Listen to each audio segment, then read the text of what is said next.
Hello, everyone, and welcome back to Nightmare Narratives. I can picture some of you already in bed, maybe some of you just getting home from work. Wherever you are, whatever time it is, I'm glad you're here. If this helps you relax or sleep, please like and subscribe. It means a lot. Now let's get you comfortable, and I'll tell you tonight's story. My name is Marcus Colson, but everyone calls me Mark. I've been a forest ranger for 16 years now, and before that I spent 8 years down in the coal mines, just like my daddy and his daddy before him. 3 generations of Colsons, pulling black gold out of these Kentucky mountains. I'm 41 years old, and my lungs already sound like an old truck trying to start on a cold morning. That's what happens when you breathe coal dust for most of your 20s. The doctor says I got maybe 10 good years left before I'll need one of those oxygen tanks, but I try not to think about that too much. These days, I work for the Daniel Boone National Forest, checking on old mine sites and making sure hikers don't fall down any forgotten shafts. It's quiet work, mostly. I like it that way. After years of dynamite blasts and machinery noise underground, I appreciate the sound of wind through pine trees. But last Tuesday, that quiet got broken real fast. I was sitting in my truck, eating lunch and filling out paperwork, when Jerry Patterson came running up the trail like his pants were on fire. Jerry's a local caver, one of those guys who loves crawling through tight spaces underground for fun. Usually he's calm as a lake in summer. "Mark!" he yelled, leaning against my truck to catch his breath. "You gotta come look at this. Something's wrong with the old Hendricks mine." The Hendricks mine. I knew that place well. It was dug back in the 1890s, went deep into Colson Ridge. Yeah, same name as my family. The mine had been sealed up tight for over 80 years, ever since the big fire in 1891 that killed 47 miners. Local folks still won't go near it after dark. "What kind of wrong?" I asked, closing my lunchbox. Jerry wiped sweat from his forehead. "Me and Billy went to check out some of the side caves near the old entrance. We wanted to see if any new passages had opened up after that big storm last month. And there's something moving around in there, Mark. Something big. We saw eyes, red eyes, glowing like car headlights. And the smell." He made a face like he'd eaten something rotten. "Smells like eggs gone bad. Like sulfur." I'd heard stories like this before. Old mines do funny things to people's minds. The air gets thin, carbon monoxide builds up, and suddenly you're seeing all kinds of things that aren't there. My own grandfather used to tell stories about mine spirits, said they were just the ghosts of dead miners, looking for a way out. "Jerry," I said, trying to keep my voice gentle, "you know what happens when people go poking around old mines? Bad air can make you see things." That's what I thought, too. He reached into his backpack and pulled out a camera. "But look at this." He showed me a picture on the little screen. It was dark and fuzzy, but I could make out the wooden supports of an old mine tunnel. And there, carved deep into the wood, were claw marks. Fresh claw marks. "Those beams are over 100 years old," Jerry said. "Wood's hard as stone by now. But these scratches are new, Mark. Real new." I stared at the photo. Those marks were deep, too deep for any animal I knew about. And they were in a pattern, like fingers dragging down the wood. "Show me," I said. 20 minutes later, we were standing at the old mine entrance. The state had welded steel bars across the opening back in the 50s, but time and weather had rusted them pretty good. Someone, or something, had bent 2 of the bars apart, creating a gap just big enough for a person to squeeze through. I pulled out my flashlight and shined it into the darkness. The beam barely reached 10 feet before the black swallowed it up. But I could see those claw marks Jerry had photographed, and more besides. They covered the wooden supports like scratch marks from a giant cat. "When did you first notice this?" I asked. "Yesterday morning. Billy and I were exploring the cave system about half a mile east of here. We heard sounds coming from this direction, like metal being twisted. By the time we got here, the bars were already bent." I knelt down and examined the ground near the entrance. The dirt was disturbed, like something heavy had been dragging across it. But the strange thing was the temperature. It was a cool October day, maybe 55 degrees, but the air coming out of that mine felt warm, almost hot. "You boys didn't go inside, did you?" Jerry shook his head fast. No, sir. Billy wanted to, but I told him we should get you first. Something about this whole thing feels wrong, Mark. Really wrong. I stood up and brushed dirt off my knees. My breathing was getting a little rough. It always did when I got nervous. I'll need to go down there and take a look, file a proper report. You want me to come with you? No. I was already thinking about the equipment I'd need. This is official business now. You boys stay away from here until I can figure out what's going on. Jerry nodded, but I could see he wasn't happy about it. Cavers are curious people by nature. Telling them to stay away from an interesting hole in the ground is like telling a dog not to chase a rabbit. As we walked back to the trucks, I kept thinking about those claw marks. I'd been in and out of dozens of old mines over the years. I knew what animal damage looked like. Bears, wildcats, even large dogs. They all left different kinds of marks. But these were different. They were too deep, too deliberate. And they were everywhere, like whatever made them had been very angry about something. That night, I sat at my kitchen table with a cup of coffee and pulled out every file I had on the Hendricks mine. The official records were pretty basic. Mine opened in 1889, good quality coal, employed about 60 men at its peak. Then came the fire in 1891. According to the report, it started deep in the mine, in a sect, and they called the Black Seam because the coal there was so pure it looked like polished obsidian. The fire spread fast through the tunnels, trapping 47 miners underground. By the time rescue teams could get to them, it was too late. But what caught my attention was a detail I'd never noticed before. The rescue team captain, a man named Samuel Wright, wrote in his report that the fire was still burning when they went down. Not just smoldering, actively burning, with flames hot enough to melt metal support beams. Coal fires aren't that unusual. Sometimes they can burn underground for years. But this fire had been burning for over 80 years now. And according to Wright's report, it was burning hotter than any coal fire he'd ever seen. I closed the file and rubbed my eyes. Tomorrow I'd have to go down into that mine and see what was really going on. Part of me, the part that had grown up hearing ghost stories about dead miners, was already dreading it. But the ranger part of me, the part that had a job to do, knew I didn't have a choice. Whatever was down there, I was going to find it. I spent Wednesday morning gathering equipment. If I was going into an old mine, I was going to do it right. I loaded my truck with a modern breathing mask, extra batteries for my lights, a gas detector for methane and carbon monoxide, rope, first aid kit, and my radio, though I doubted it would work once I got deep enough underground. The drive back to Hendricks Mine took about 30 minutes through winding mountain roads. When I arrived, I noticed something that made my stomach tighten up. The gap between the bent bars was wider than it had been yesterday, a lot wider. I parked the truck and walked over to examine the entrance. The steel bars were bent outward now, like something had pushed them from the inside.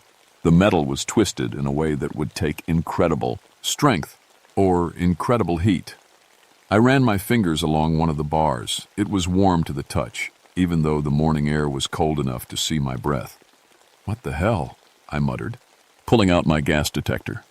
The device immediately started beeping. Methane levels were high, but not dangerous yet. Carbon monoxide was barely registering, but the temperature reading made me stop and check the device twice. According to my detector, the air coming out of the mine was 97 degrees. That was impossible. The ground temperature in these mountains never got above 60 degrees, even in summer. And this was October. I strapped on my breathing mask and checked my equipment one more time. The mask would give me about 2 hours of clean air. Plenty of time to take a quick look around and get back to the surface. The entrance tunnel was about 7 feet high and wide enough for 2 men to walk side by side. My flashlight beam cut through the darkness, showing wooden support beams that were black with age and moisture. But as I walked deeper, I noticed something strange. The wood wasn't rotting. After 80 years in a damp mine, those beams should have been falling apart. Instead, they looked almost preserved, like the heat was drying them out instead of letting them decay. 20 feet in, I found the first set of claw marks Jerry had photographed. Up close, they were even more disturbing. 4 parallel gouges, each about an inch deep, ran from eye level down to about 3 feet off the ground. Whatever made them had to be big. I took out my camera and snapped several pictures, then continued deeper into the mine. The main tunnel split into 3 directions, about 50 feet from the entrance. My grandfather's old stories came back to me. He'd worked this mine as a young man before the fire. He always said the middle tunnel led to the black seam where the best coal was. That's where the fire had started. I chose the middle path. The temperature kept rising as I went deeper. My gas detector was beeping steadily now, registering 98.9, then over 100 degrees. I was starting to sweat inside my breathing mask, which wasn't supposed to happen. Then I saw the first impossible thing. The tunnel ahead of me wasn't built by miners. Oh, it started out normal. Wooden supports, tool marks on the walls where men had chipped away at the rock. But about 100 feet in, the tunnel changed. The walls became smooth, almost like glass. They curved in a way that looked natural, like flowing water, but they were cut through solid rock. No mining equipment could do work like that. It would take incredibly high heat to melt rock in those kinds of patterns. I played my flashlight beam along the walls and found more claw marks, hundreds of them. They covered every surface, overlapping and crossing like some kind of angry message written in a language I couldn't read. That's when I heard the sound. It started low, like the rumble of distant thunder, but it was coming from deeper in the mine, and it was getting closer. I stood perfectly still, listening. The sound came again. Not thunder, breathing. Something huge was breathing in the darkness ahead of me. Every instinct I had screamed at me to run. But I was a ranger, and this was my job. I had to know what was down here. I moved forward as quietly as I could, playing my light ahead of me. The tunnel curved to the right, and as I came around the bend, I saw something that made me forget how to breathe. The tunnel opened into a large chamber, maybe 30 feet across. The walls glowed with a dull red light like embers in a fireplace. And in the center of the chamber, sitting on what looked like a throne made of coal, was something that definitely wasn't human. It was about the size of a large man, but that's where the similarity ended. Its skin looked like charcoal, black and rough with cracks that glowed red like it was burning from the inside. Its arms were too long, ending in hands with fingers like railroad spikes. And its eyes were the color of melted steel, and they were looking right at me.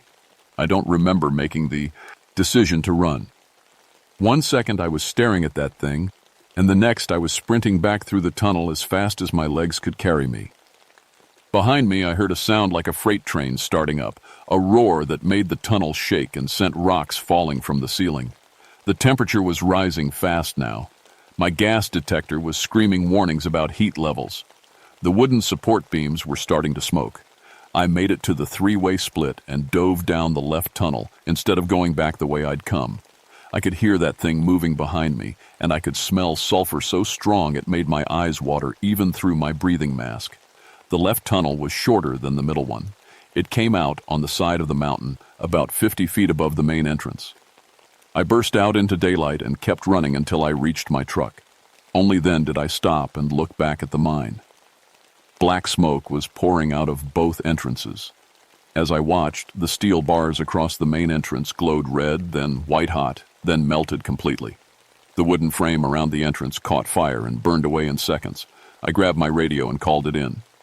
"This is Ranger Colson requesting immediate fire department response at Hendricks Mine. We have a major underground fire. Repeat, major underground fire." But even as I made the call, I knew the fire department wouldn't be able to help with this. You can't put out something that burns rock. 20 minutes later, I was sitting in my truck with Fire Chief Bobby Mullins, watching smoke pour out of the mountainside. "Mark," he said, "I've been fighting fires for 23 years, and I've never seen anything like this. The heat coming out of that mine is melting the rock around the entrance. Any idea what could cause it?" Bobby shook his head.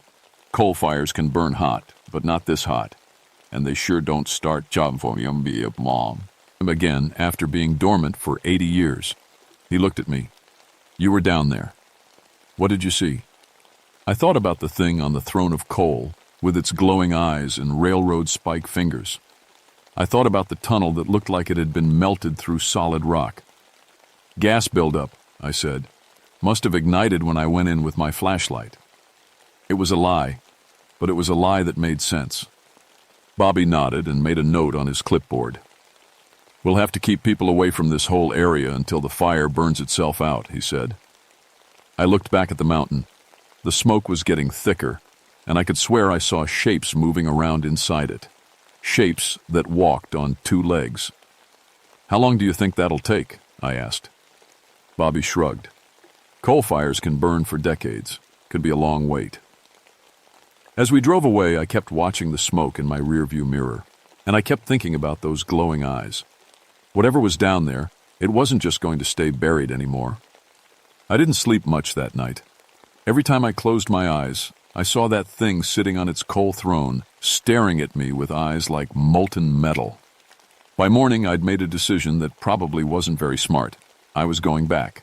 But I wasn't going alone this time. Dr. Patricia Minefield was a geologist from the University of Kentucky who specialized in underground formations. I'd worked with her before on a couple of sinkhole investigations, and she was smart as a whip and tough as old leather. If anyone could help me figure out what was really happening at Hendricks Mine, it was Pat. I called her around 7 in the morning. Mark, what's wrong? You sound terrible. I need your help with something, Pat. Something strange. I told her about the mine, about the impossible temperatures and the melted rock tunnels.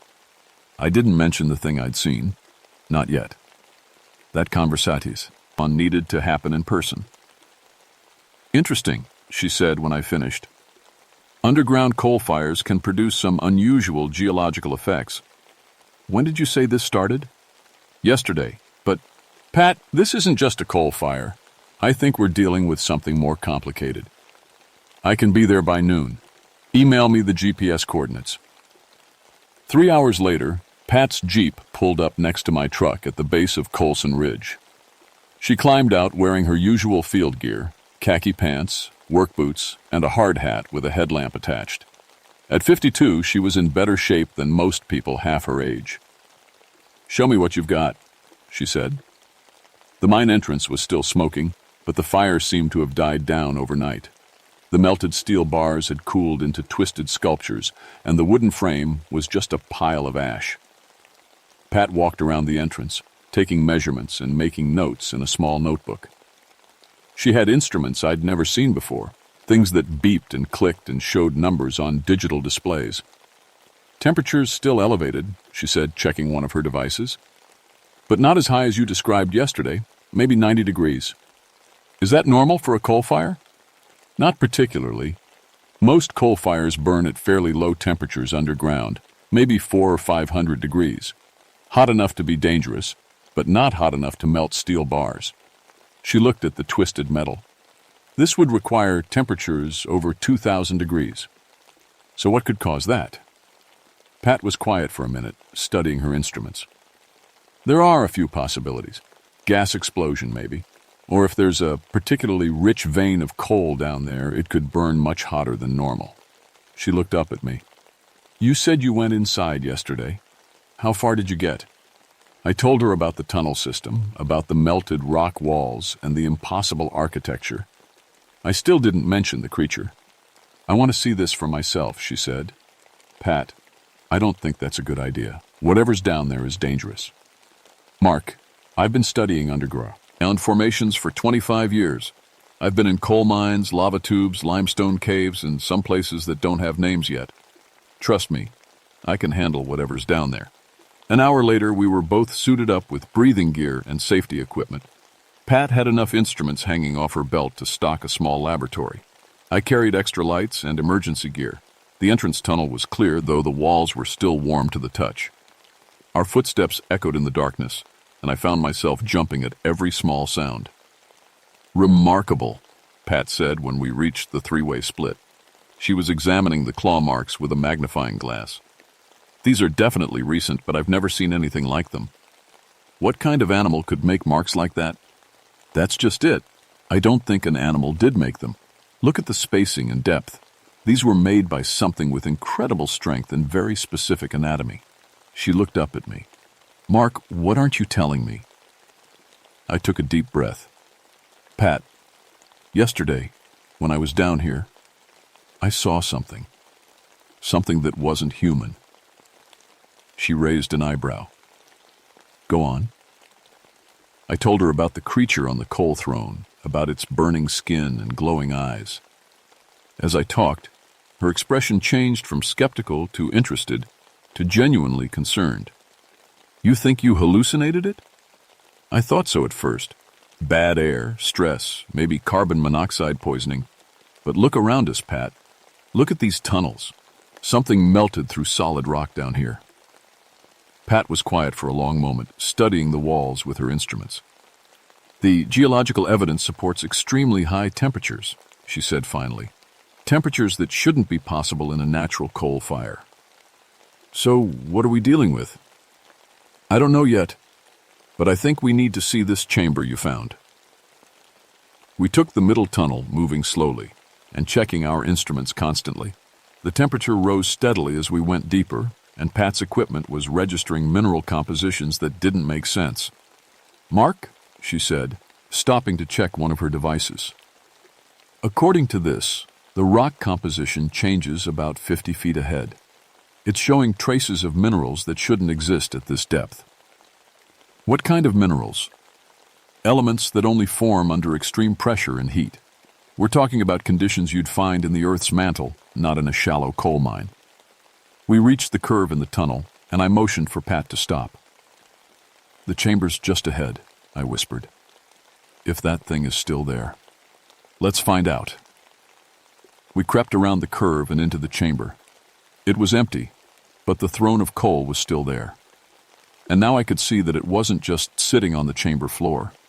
It was growing out of it, like the coal had somehow formed itself into furniture. Pat moved into the chamber with her instruments out, taking readings and making notes. "This is impossible," she kept muttering. "These readings are impossible." "What's impossible about them?" "The coal formation here isn't natural. It's been shaped, molded, like someone worked it while it was soft. But coal doesn't get soft unless it's heated to over 1,000 degrees. She knelt down next to the throne and scraped off a small sample with a knife. "And this isn't regular coal. It's almost pure carbon, but with a crystalline structure I've never seen before." That's when we heard the footsteps. They were coming from deeper in the chamber, from a tunnel I hadn't noticed the day before. Slow, heavy steps that echoed off the walls like drum beats. "We need to leave," I said. "Now." But Pat was transfixed by her instruments. "Mark, look at this. The temperature just spiked to over 500 degrees. The footsteps were getting closer. I grabbed Pat's arm and pulled her toward the tunnel entrance. "We're leaving." She didn't argue this time. We ran through the tunnels as fast as our equipment would allow, while behind us the temperature kept rising and the walls started glowing red. We made it to the entrance just as the first explosion shook the mountain. The blast knocked us both to the ground and sent rocks flying out of the mine entrance. When the dust settled, I looked back and saw that the opening had partially collapsed. "Is everyone okay?" Pat asked, checking herself for injuries. "I think so, but we're not going back down there." Pat was looking at her instruments, and her face had gone pale. "Mark, according to my seismic equipment, that explosion came from at least 500 feet underground, and it wasn't caused by gas." "What do you mean?" "The pattern is all wrong for a gas explosion. This was structural, like something broke through a rock wall from the inside." As if to prove her point, another explosion shook the ground beneath our feet. This one was followed by a sound I remembered from the day before, that freight train roar. And then I saw them. 3 figures climbed out of the partially collapsed mine entrance. They looked like the creature I'd seen on the throne, but smaller, maybe the size of normal people. Their skin was the same charcoal black with glowing red cracks, and they moved in a way that wasn't quite human. "Pat," I said quietly, "don't move." She looked where I was pointing and froze. "What are they?" "I don't know, but they're looking for something." The creatures spread out, examining the ground around the mine entrance. One of them found our footprints and let out a sound like steam escaping from a pressure valve, The others gathered around, and they all turned to look in our direction. We were about 50 yards away, hidden behind some trees, but I had the feeling that distance wasn't going to matter much. "Run," I said. We ran. Behind us, I could hear the creatures giving chase. They moved fast, but not in straight lines. They seemed to flow from place to place like liquid shadow, and everywhere they stepped, the ground smoked. Pat's Jeep was closer than my truck. We dove inside and she gunned the engine as we tore down the mountain road. I looked back and saw all three creatures standing at the edge of the tree line watching us go. "What the hell were those things?" Pat gasped. I said. "They used to be miners."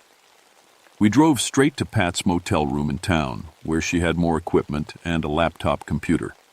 While she analyzed the samples she'd collected, I made some phone calls. First, I called Fire Chief Bobby Mullins and told him to keep everyone away from Colson Ridge until further notice. Then I called my supervisor and requested emergency authority to evacuate the camping area near the mine. "Mark," my supervisor said, "you're talking about closing down a popular recreation area based on what, exactly?" "Geological instability. Underground fires have weakened the rock structure. It's not safe." It wasn't exactly a lie. The ground probably was unstable. I just wasn't mentioning why. While I was making calls, Pat was getting more and more excited about her test results. "Mark, you need to see this," she said, pointing at her laptop screen. "This coal sample isn't like anything in the geological record." "What do you mean?" "Regular coal forms over millions of years from compressed plant material. It's mostly carbon, but it has impurities, sulfur, ash, trace minerals. This sample is almost pure carbon, but it's arranged in a crystal lattice that shouldn't be possible." She pulled up another screen showing molecular diagrams. "And look at this. The sample is giving off heat, actual thermal energy. Coal doesn't do that unless it's burning, but this isn't combustion. It's like the carbon atoms themselves are generating energy." "So what does that mean?" "I think it means those creatures you saw aren't just living in the mine. They're part of it. The coal, the rock formations, even the tunnels. It's all one big organism." I sat down heavily in the motel room, a single chair. "An organism? Think about it. You said the tunnels looked melted, not carved. What if those creatures can somehow change the molecular structure of rock? Heat it up, reshape it, turn it into whatever they need? But how is that possible?" Pat was quiet for a minute, staring at her test results. "I've been thinking about the mine's history. 47 miners died in that fire in 1891. Their bodies were never recovered. The fire was too hot, and the tunnels were too dangerous." "Right. They're still down there somewhere." "What if they're not somewhere down there, Mark? What if they are down there? What if whatever process created those crystal formations also changed the miners themselves?" I thought about the creature on the coal throne, about its charcoal skin and glowing eyes. "You think those things used to be human?" "I think extreme heat and pressure, combined with high concentrations of carbon, might have created some kind of transformation. The miners didn't die in that fire. They became something else." Before I could respond, the lights in the motel room flickered. Then they went out completely. We sat in darkness for a moment, listening. Outside, I could hear car alarms going off, and in the distance, someone was shouting. "Power outage?" Pat asked. I looked out the window. The whole town was dark, but there was a red glow coming from the direction of Colson Ridge. "Pat," I said, "I think they're coming to town." We grabbed our equipment and ran outside. Main Street was chaos. People coming out of buildings, cars stopped in the middle of the road, everyone looking toward the mountains. The red glow was getting brighter, and as I watched, I could see shapes moving against the light. Lots of shapes. "How many miners died in that fire?" I asked. 47, Pat said. "Then we've got a problem." The creatures reached the edge of town about 20 minutes later. They moved in a group, flowing down Main Street like burning oil. Everywhere they stepped, the asphalt melted. Parked cars burst into flames when they got too close. Most people had the good sense to run, but some folks just stood there, staring like they couldn't believe what they were seeing. I tried to get everyone moving. "This is Ranger Colson," I shouted. "Everyone needs to evacuate the town immediately. Head south on Route 11. Some people listened. Others seemed frozen with fear. The creatures spread out, examining buildings, cars, anything human-made. They seemed confused by the modern world, like they were looking for something they remembered but couldn't quite find. That's when I figured it out. "Pat," I said, "they're looking for their families." "What?" "Think about it. These miners died over 100 years ago. Their wives, their children, they all lived here in town. The creatures are looking for people who've been dead for decades." One of the creatures approached an old woman who was too scared to run. It reached out with one of its spike-fingered hands and touched her face gently, almost tenderly. The woman screamed and collapsed, but I could see she wasn't hurt, just terrified. The creature made that steam-hissing sound again, but softer this time, sadder. "We have to help them," Pat said. "Help them what?" "They're dead, Pat. They've been dead for over a century." "No, Mark. I don't think they know that." She was right. The creatures were moving through town like they were searching for something specific. They'd approach people, examine them closely, then move on when they realized the person wasn't who they were looking for. But their presence was setting everything on fire. Buildings were starting to burn just from the heat they gave off. If we didn't do something soon, the whole town would be ash. "We need to get them back to the mine," I said. "How?" I thought about the creature on the coal throne, the one that seemed bigger and more aware than the others. "I think there's a leader. If we can get him to come out, maybe the others will follow." "That's a hell of a gamble, Mark. You got a better idea?" We loaded up Pat's Jeep with all the equipment we could carry and headed back toward Colson Ridge. The road was empty. Everyone with any sense had evacuated south. The mine entrance was completely clear now. Whatever explosions had happened underground had blown away all the debris.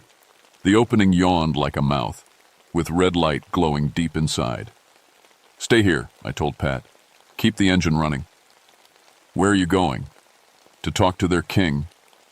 I walked into the mine with nothing but a flashlight and a whole lot of hope that I wasn't about to get myself killed. The tunnels were different now. The walls pulsed with red light and the floor felt warm under my feet. It was like walking through the circulatory system of some enormous creature.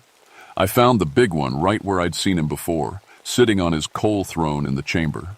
But now I could see other details I'd missed in my panic the day before. Around the throne were scattered objects, tools, lunch pails, photographs, the belongings of dead miners, preserved in the coal like insects in amber. The creature looked at me with its glowing eyes, and I got the strangest feeling that it recognized me, that it knew I was a Colson, that my family had worked these mines. "You're looking for your families," I said out loud, feeling foolish. "But they're gone. They died a long time ago." The creature made a sound like wind through broken glass. "Your friends are in town, and they're hurting people. You need to call them back." The creature stood up from its throne. Up close, I could see that its charcoal skin was etched with patterns. Names, dates, faces. The entire history of the mine was written on its body.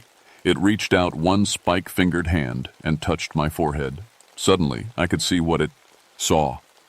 The mine as it had been in 1891, full of living men working by lamplight. Families in town, children playing in the streets, women hanging laundry on clotheslines. And then the fire, the panic, the screaming, the terrible heat that changed everything. The creature showed me the moment of transformation, how the extreme heat and pressure had fused the miners' bodies with the coal itself, turning them into something that was part human, part mineral, part fire. They had been trapped underground for over a century, slowly going mad from isolation and grief. The recent cave-in had finally given them a way out, but the world they remembered was gone. I opened my eyes and found myself back in the chamber. The creature was watching me with an expression that might have been hope. "I understand," I said, "but you can't bring them back, and you can't keep hurting innocent people." The creature nodded slowly.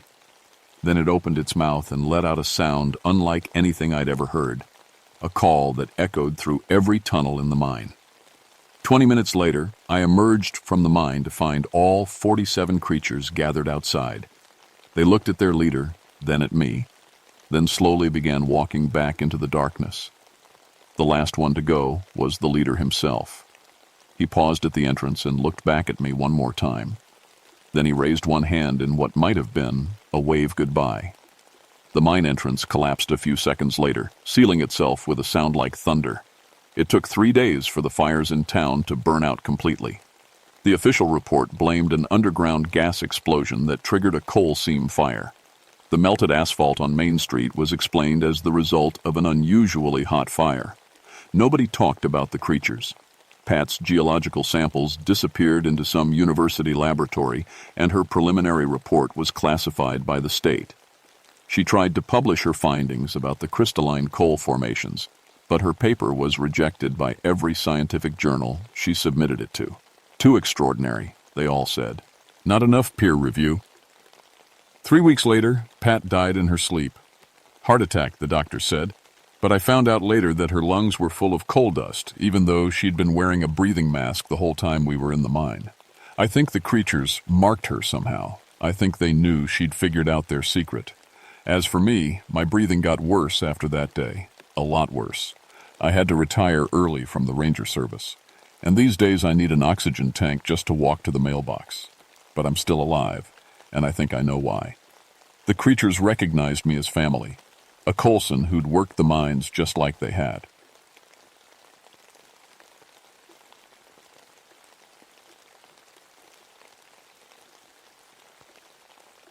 My name is Theodore Stonecrow, but everyone just calls me Ted.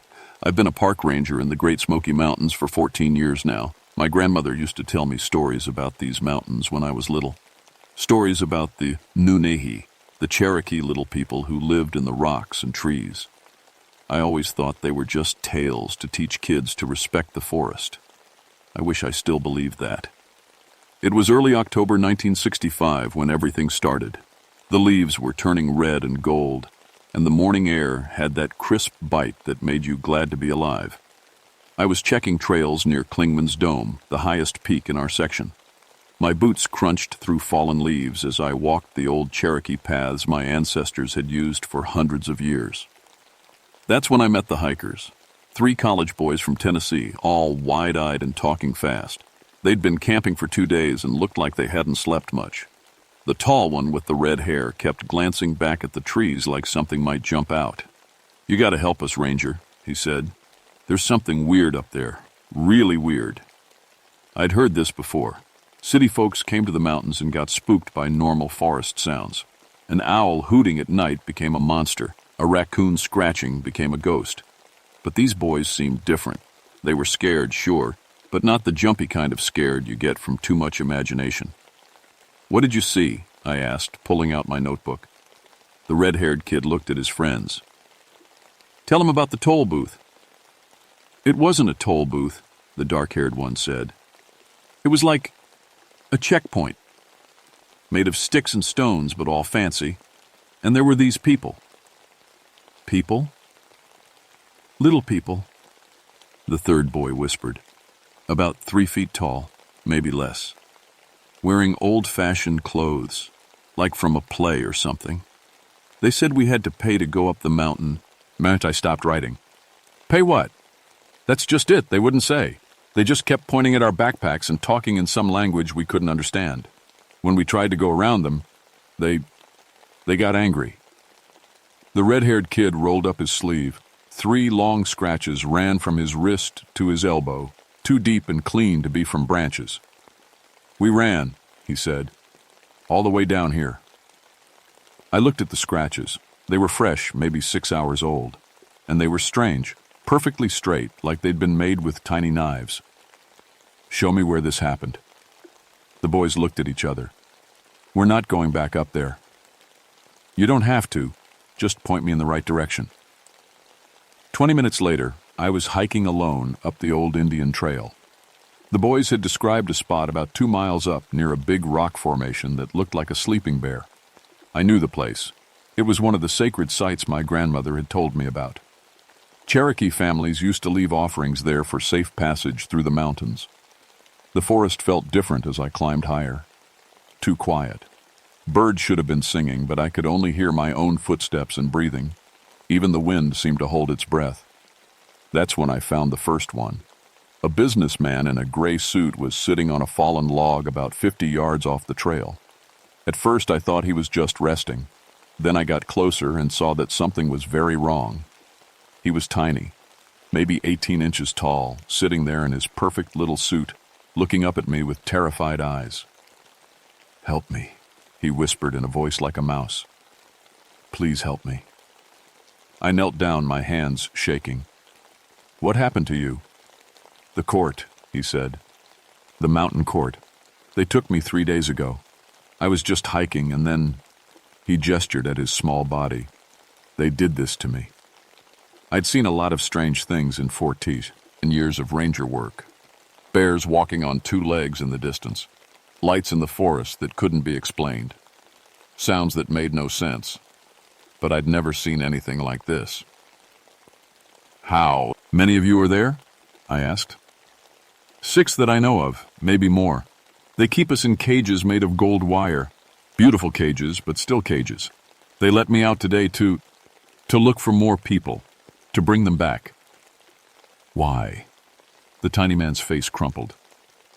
"They're building an army. They say the mountain belongs to them and humans are trespassing. They want to make examples of us." My radio crackled. "Ted, you copy?" I grabbed it. "Yeah, Bill, what's up?" "Got more hikers down here reporting weird stuff. Little people demanding payment. You find anything?" I looked at the shrunken man. "I'm still investigating. Give me another hour." "Copy that. But Ted, my compass is going crazy up here. Needles spinning like a washing machine." I checked my own compass. The needle swung back and forth, never settling on any direction. My altimeter read 8,000 feet, which was impossible. Klingman's dome was only 6,743 feet high. "I need to get you out of here," I told the tiny businessman. "You can't carry me far," he said. "And they'll know. They always know when someone takes us away from the mountain." "Who are they?" "The court. The nobles. They've been here longer than anyone remembers. Your people, the Cherokee. They made a deal with them long ago. But the court says the deal is broken now." My grandmother's voice echoed in my memory. "The Nunahai are older than the mountains themselves, Theodore. They were here when the first Cherokee came, and they'll be here when the last ones leave. Always remember, respect the old places." A sound drifted down from higher up the mountain. Music, but not like any music I'd ever heard. It sounded like wind chimes made of bones, playing a tune that made my skin crawl. "They're calling," the tiny man whispered. "I have to go back. If I don't, they'll hurt the others." "Wait!" But he was already running into the trees, his little legs carrying him fast. Than should have been possible. I was alone again, but not really alone. The forest was watching me. I could feel eyes everywhere, measuring me, judging me. The music got louder, and now I could hear voices underneath it. High, sweet voices singing words in a language that was almost familiar. Cherokee, but older than any Cherokee I'd ever heard. My radio crackled again. Static, then Bill's voice. Ted, something's wrong. I'm getting smaller. The trees are getting bigger. Ted, help me." Then nothing but static. I started running up the trail. The music got louder as I climbed higher. It wasn't coming from any instruments I could recognize. It sounded like the mountain itself was singing. My boots slipped on wet leaves, and I noticed that the temperature had dropped at least 10 degrees since I'd started climbing. Everything looked wrong. The trees seemed taller, their branches reaching down like arms trying to grab me. Shadows moved when there was no wind to move them. And the smell, it was like flowers, but flowers that had been dead for 100 years. I found Bill's radio first.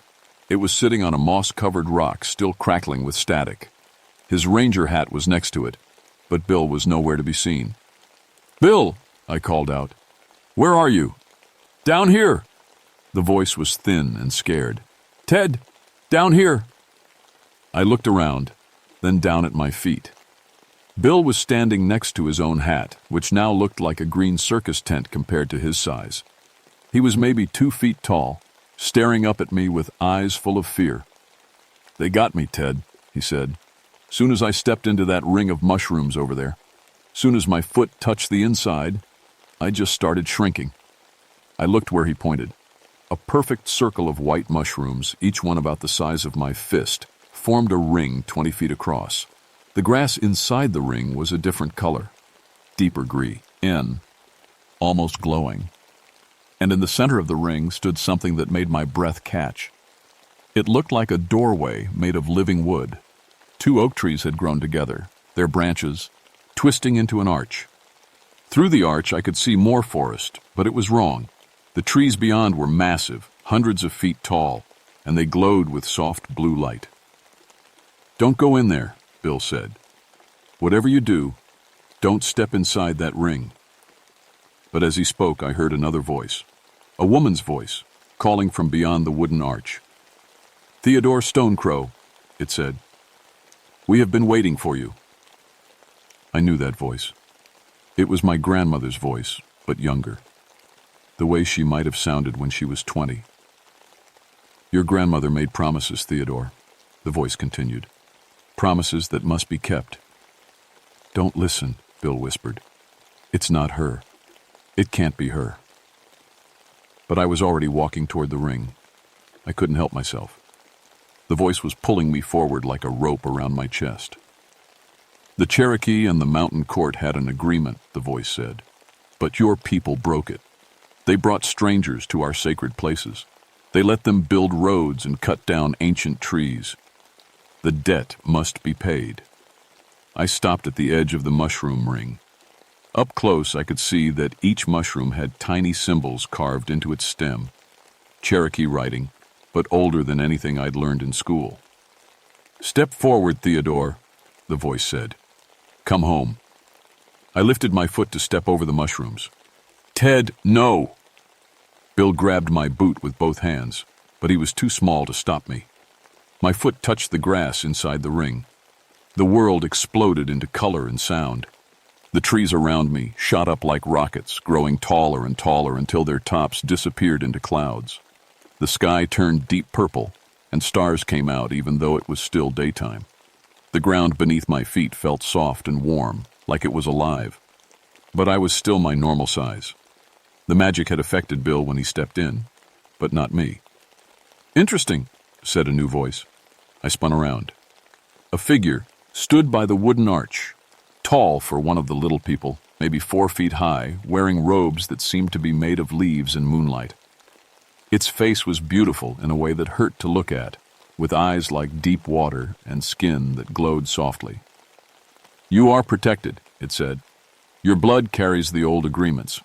But your friend," it gestured at Bill, who was now about the size of a Ken doll, "he has no such protection." "Change him back," I said.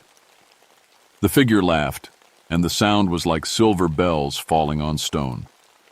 "I am merely a herald. The court will decide what happens to all trespassers." "What court?" "Come and see." It turned and walked through the wooden arch. After a moment I followed, with Bill riding on my shoulder like a tiny hitchhiker. The world beyond the arch was like stepping into a fairy tale, but the scary kind, where children get eaten by witches. The trees were massive, their trunks wider than school buses. Flowers the size of dinner plates hung from vines, glowing with their own light. And everywhere, carved into the living wood of the trees, were buildings. Not built into the trees, carved out of them. Staircases spiraled up the trunks, balconies jutted out from branches. Windows glowed warmly from inside hollow sections. It was a city grown from the forest itself, and it was full of the little people.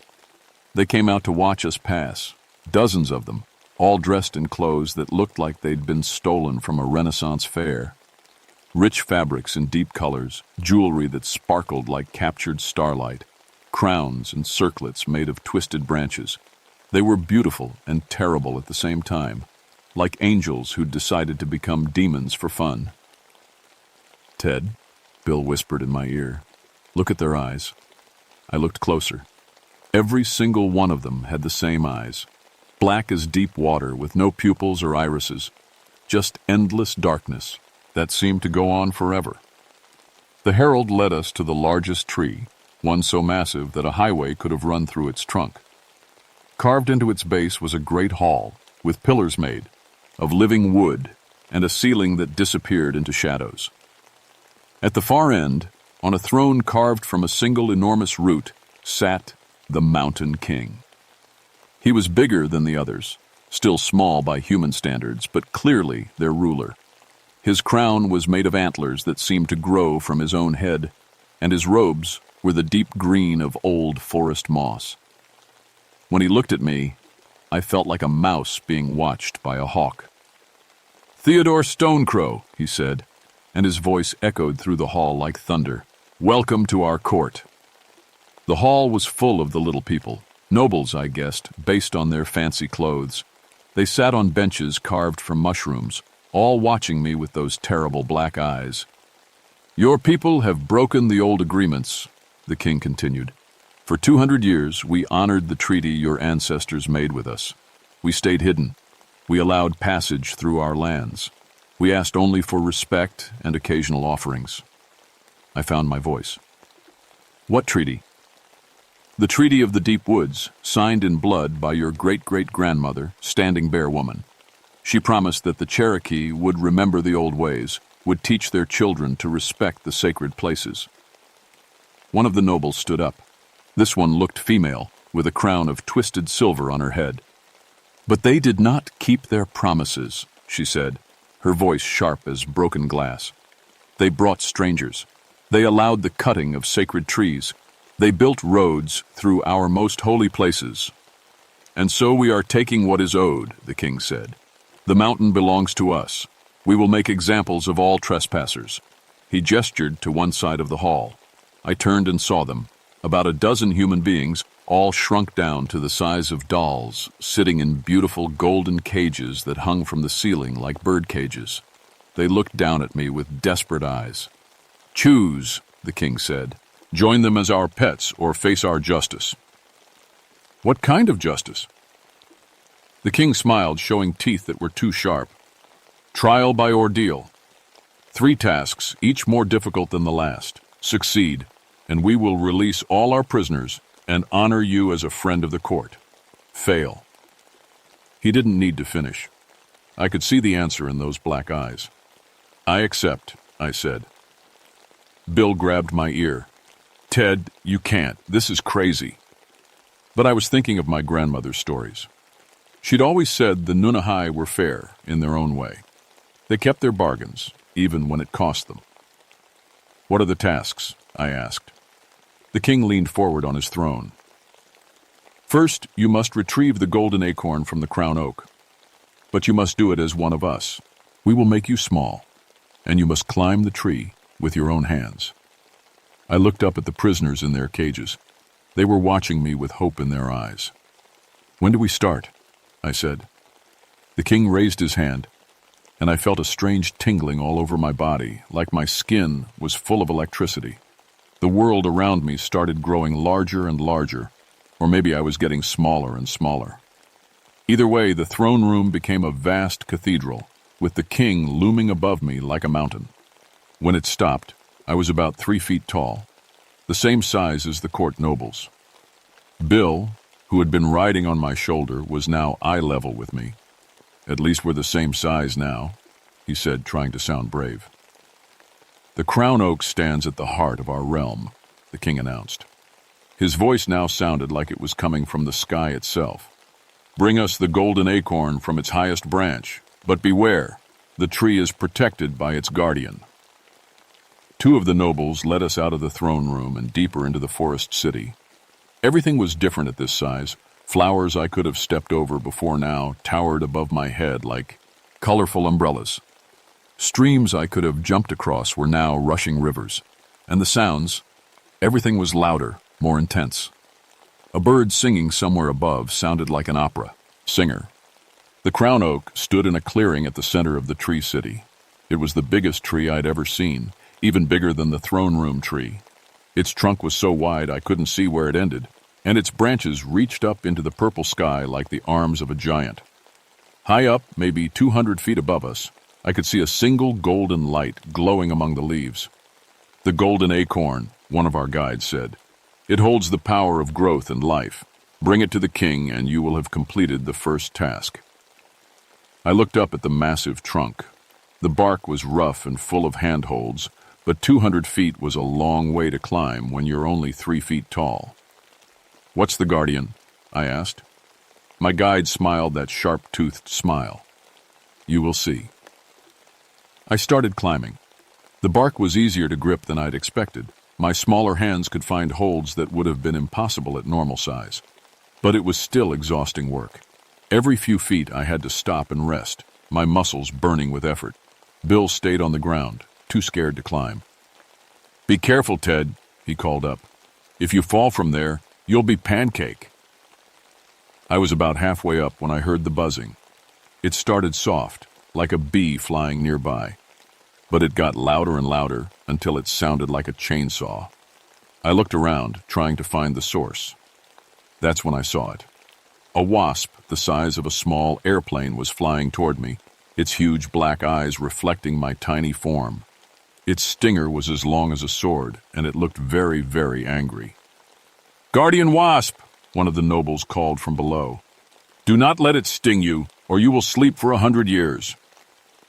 The wasp circled the tree trunk, getting closer with each pass. I pressed myself against the bark, trying to become invisible, but it had already spotted me. It came in fast, stinger first. I rolled to the side just as the stinger punched into the bark where I'd been. The wasp struggled to pull it free, and I saw my chance. I grabbed a loose piece of bark and threw it as hard as I could. It hit the wasp right between the eyes.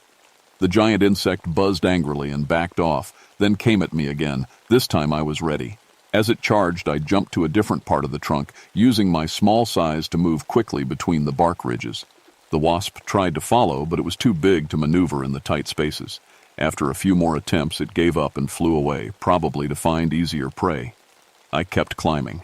My hands were bleeding from the rough bark and my legs felt like rubber, but I could see the golden acorn getting closer. It hung from a branch about 20 feet above me, glowing like a tiny sun. The final stretch was the hardest. The branches up here were thin and swayed in the wind. More than once I thought I was going to fall and splatter on the ground far below. But finally I reached the branch where the acorn hung. It was beautiful, pure gold, but alive somehow, warm to the touch and humming with power. As soon as I picked it up, I felt strength flowing back into my tired muscles. Getting down was faster but scarier. I half climbed, half slid down the massive trunk, using the golden acorn's power to keep from falling. When I finally reached the ground, my legs gave out and I collapsed in the moss. The nobles who had been watching gathered around me. The first task is complete, one said, but there are 2 more. They led me back to the throne room where the king waited. I placed the golden acorn at the foot of his throne. Well done, he rumbled. But the second task will test your mind, not just your courage. He gestured, and the wall of the throne room became transparent. Beyond it, I could see a rushing stream that cut through the forest like a silver ribbon. Make the water, or flow uphill, the king said. For 1 full hour, the stream must flow backwards, from low ground to high ground. Use whatever means you can think of, but you may not touch the water with your hands. This was impossible. Water doesn't flow uphill. It's basic physics. But then I remembered what my grandmother used to say. The Nunahai don't think like humans, Theodore. What seems impossible to us might be simple to them. I studied the stream through the transparent wall. It flowed from a high spring in the mountains down through the forest to a lower pool. But maybe I could change where it wanted to go. I'll need help, I said, and tools. Name them, the king said. Stones. Lots of stones. And some of your people who aren't afraid to get wet. For the next hour, I directed a team of court nobles in building a series of small dams across the stream. We didn't stop the water completely. Instead, we channeled it into a series of pools that climbed up the hillside like giant steps. Water flowed from the main stream into the first pool. When that pool filled up, it overflowed into a channel that led to a higher pool. That pool filled and overflowed into an even higher pool. Step by step, we created a water staircase that carried the stream uphill. It wasn't really making water flow uphill. It was using the water's own weight and gravity to lift itself to higher and higher levels, like a series of locks on a canal but made from stones and mud. The king watched the whole process in silence. When the water finally reached the highest pool, actually above the level of the original spring, he nodded slowly. "Clever," he said. "You understand that sometimes the impossible becomes possible if you change how you think about it. The second task is complete." I felt a surge of hope. 2 down, 1 to go. "The third task," the king said, and his voice grew serious, "will test your heart." He gestured again, and a large gray stone rolled into the center of the throne room. It was about the size of a refrigerator, smooth and featureless. "Make this stone weep to it." "Ears," the king said. "Real tears, born of real sorrow. If you can do this, all prisoners will be freed, and you will be honored as a friend of our court forever." I stared at the stone. How do you make a rock cry? It was just mineral and crystal, no nerves or emotions or tear ducts. But then I thought about my grandmother again, and all the stories she'd told me. Stories about the Trail of Tears, when the Cherokee people were forced to leave their homeland and march west to Oklahoma. Thousands died on that journey. Families were separated. An entire culture was nearly destroyed. Maybe the stone couldn't cry, but maybe I could cry for it. I sat down next to the stone and began to tell the story. I told it the way my grandmother had told it to me in Cherokee, with all the old words and phrases that carried the weight of history. I told about the soldiers coming to take families from their homes, about children dying in the cold rain, about elders who couldn't keep up and were left behind. As I spoke, something strange happened. The nobles around the throne room began to listen. Really listen. Their sharp, beautiful faces grew sad. Some of them started to make soft sounds like crying. And the stone began to change. It started as just a few drops of water beating on its surface. But as my story continued, as I poured all the grief and loss of my people into my words, more water appeared. The drops became trickles. The trickles became streams. The stone was crying. Real tears, born of real sorrow. Not its own sorrow, but sorrow it had absorbed from my story, from the pain of the Cherokee people, from centuries of loss and struggle. When I finished the story, the stone was streaming with water like a fountain. The king stood up from his throne, and for the first time, his terrible black eyes looked almost human. "The third task is complete," he said softly. You have reminded us that even stones can weep if they hear enough sorrow." The king raised his hand, and I felt the tingling sensation again. The world shrank around me, or I grew, until I was back to my normal size. Bill grew too, relief flooding his face as he became human-sized again. "You have proven yourself worthy, Theodore Stonecrow," the king said. "But before we honor our bargain, you must understand something. We did not create this situation for sport." The transparent wall showed the view outside the court, the real forest, where normal-sized trees grew and normal-sized animals lived. But now I could see things I'd missed before.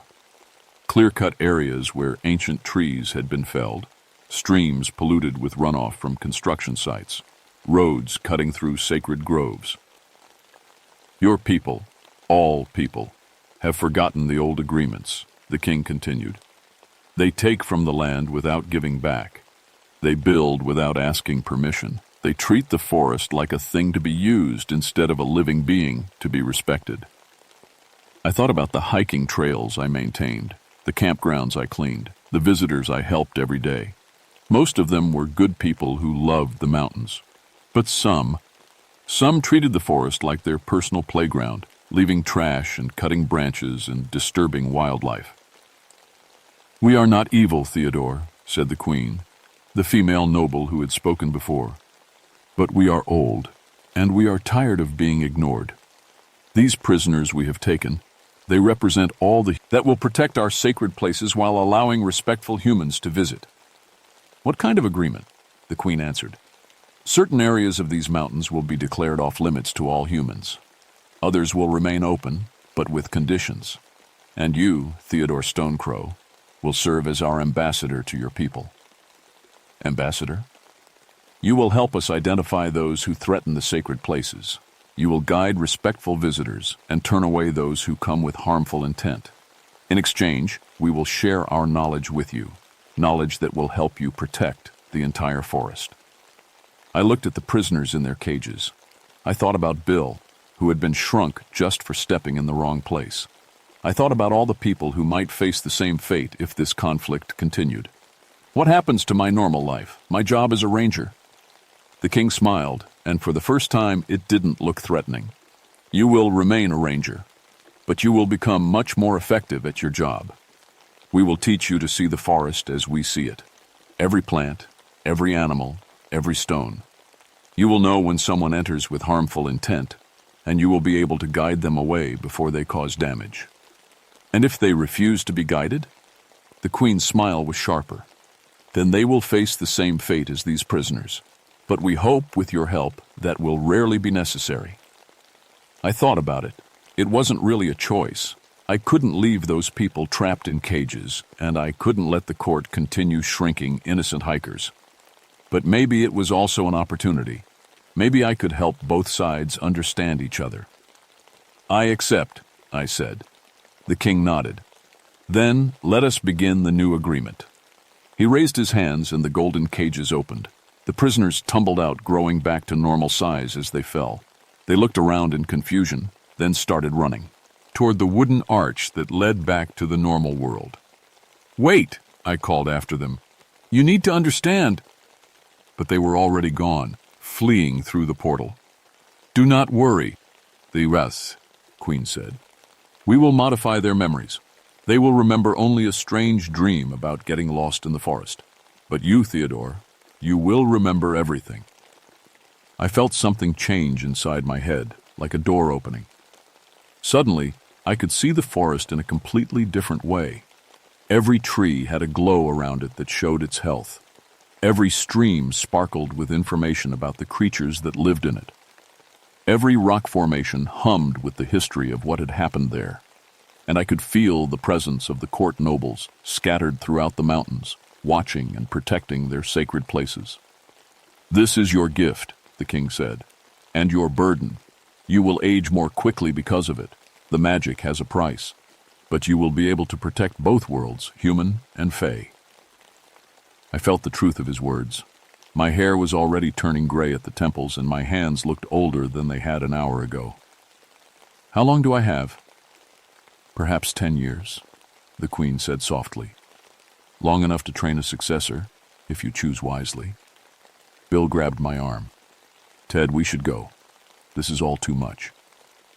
But I shook my head. This is exactly what needs to happen, Bill. Someone has to bridge the gap between their world and ours. The king walked us back to the wooden arch. Remember, Theodore, respect must be earned by both sides. We will honor this agreement as long as your people do the same. We stepped through the portal, and the fairy ring dissolved behind us. The mushrooms crumbled to dust, and the wooden arch became just two normal oak trees again. But I could still feel the connection, like a thread leading back to the court. Bill and I hiked down the mountain in silence. When we reached the ranger station, I sat down to write my report. What are you going to tell them? Bill asked. I thought about it. Mass hallucination caused by toxic spores from mush, rooms. Recommend that area be temporarily closed to hikers while we study the contamination. That's not what really happened. No, I said, but it's what they need to hear. The truth would just cause panic. I finished the report and filed it away. Then I got out a map of the mountains and started marking the areas I now knew were sacred to the court. Some would have to be closed completely. Others could remain open with careful management. It was going to be a long 10 years. That was 5 years ago. I've kept my word to the Mountain King, and he's kept his. The sacred areas are protected now, marked as environmentally sensitive zones in all the park literature. Most visitors respect the boundaries. Those who don't, well, they usually find themselves getting lost and eventually wander back to the main trails with no memory of how they got turned around. The court has been more subtle than they used to be. My hair is completely white now, and my hands shake sometimes when I write reports. The magic is taking its toll, just like the king warned. But I've also prevented dozens of conflicts between the human and fey worlds. Hikers who might have vanished forever instead get gently redirected to safer paths. Developers who want to build in sacred areas find their surveys mysteriously inaccurate, and I've been training my replacement. Sarah Woodpecker is young, only 25, but she has Cherokee blood and the right kind of respect for the old ways. She doesn't know about the court yet, but she's noticed the strange things, the way certain areas of the forest feel different, the sounds that don't match any known animal, the lights that dance between the trees on moonless nights. Yesterday, she came to me with a story about hikers who claimed they'd seen little people in fancy clothes near Klingman's Dome. "What do you think, Ted?" she asked. "Should we investigate?" I looked at her carefully. She was ready. It was time. "Pack your gear," I told her. "We're going hiking." As we prepared to leave, I thought about the businessman I'd met that first day, the one who'd been shrunk by the court's magic. I never saw him again, but sometimes I wonder if he remembers what really happened to him. If he wakes up from dreams about golden cages and mountain kings. Bill retired last year. He never talked about what happened in the court, but sometimes I'd catch him staring at mushroom rings with a worried expression. He knows the truth is still out there, waiting in the shadows between the trees. The forest watches everything. That's what I've learned in these 5 years as the court's ambassador. Every footstep, every broken branch, every piece of litter left behind, it all matters. The mountains have a long memory, and they don't forgive easily. But they can learn to trust again if you show them proper respect. Tonight, I'll take Sarah up the old Cherokee Trail. I'll show her the places where the normal world brushes against something older and stranger. And if she's worthy, if she has the courage and wisdom to accept the truth, I'll introduce her to the Mountain King's court. The sacred places need a guardian. They always have. And the guardians need to remember that they're not just protecting trees and rocks and streams. They're protecting the doorways between worlds, the thin places where magic still lives and breathes. The Cherokee have a saying, "The land doesn't belong to us, we belong to the land." I've learned that it's more true than I ever imagined. The land is alive, and it's watching, always watching.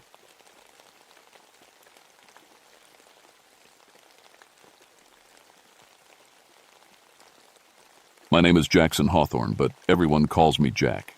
I've been a forest ranger for 19 years now, working the backcountry of Monongahela National Forest in West Virginia. At 42, I know these mountains like the back of my weathered hands. Every cave, every ridge, every hidden trail that city folks never see. I should tell you right up front, I'm not the hero type. My ex-wife Sarah made that clear enough when she left 3 years ago, taking my kids with her. "You care more about those damn mountains than your own family," she said. Maybe she was right. Maybe drowning my Vietnam memories in Jim Beam every night wasn't the best way to be a father. But I'm good at my job, real good. When people get lost in these hills, when hikers disappear into cave systems that snake for miles underground, they call me. I've pulled more bodies out of Devil's Throat Cave than I care to count. Spelunkers think they know what they're doing until the limestone walls start closing in and their fancy headlamps die. It was August 15th, 1978, when everything changed. Hot as blazes that summer, the kind of heat that makes your shirt stick to your back even in the shade. I was finishing my shift when the call came through the radio. "Jack, we got 3 college kids missing up near Seneca Rocks. Supposed to check in yesterday morning. Parents are raising hell." I grabbed my gear. Cave rescue meant ropes, emergency oxygen, first aid kit, and the portable radio that barely worked down in the limestone. The missing kids were from Virginia Tech. 2 boys and a girl, all experienced climbers according to their families. They'd gotten permits to explore Devil's Throat Cave, one of the deepest systems in the area. The drive up to Seneca Rocks took 40 minutes on winding mountain roads.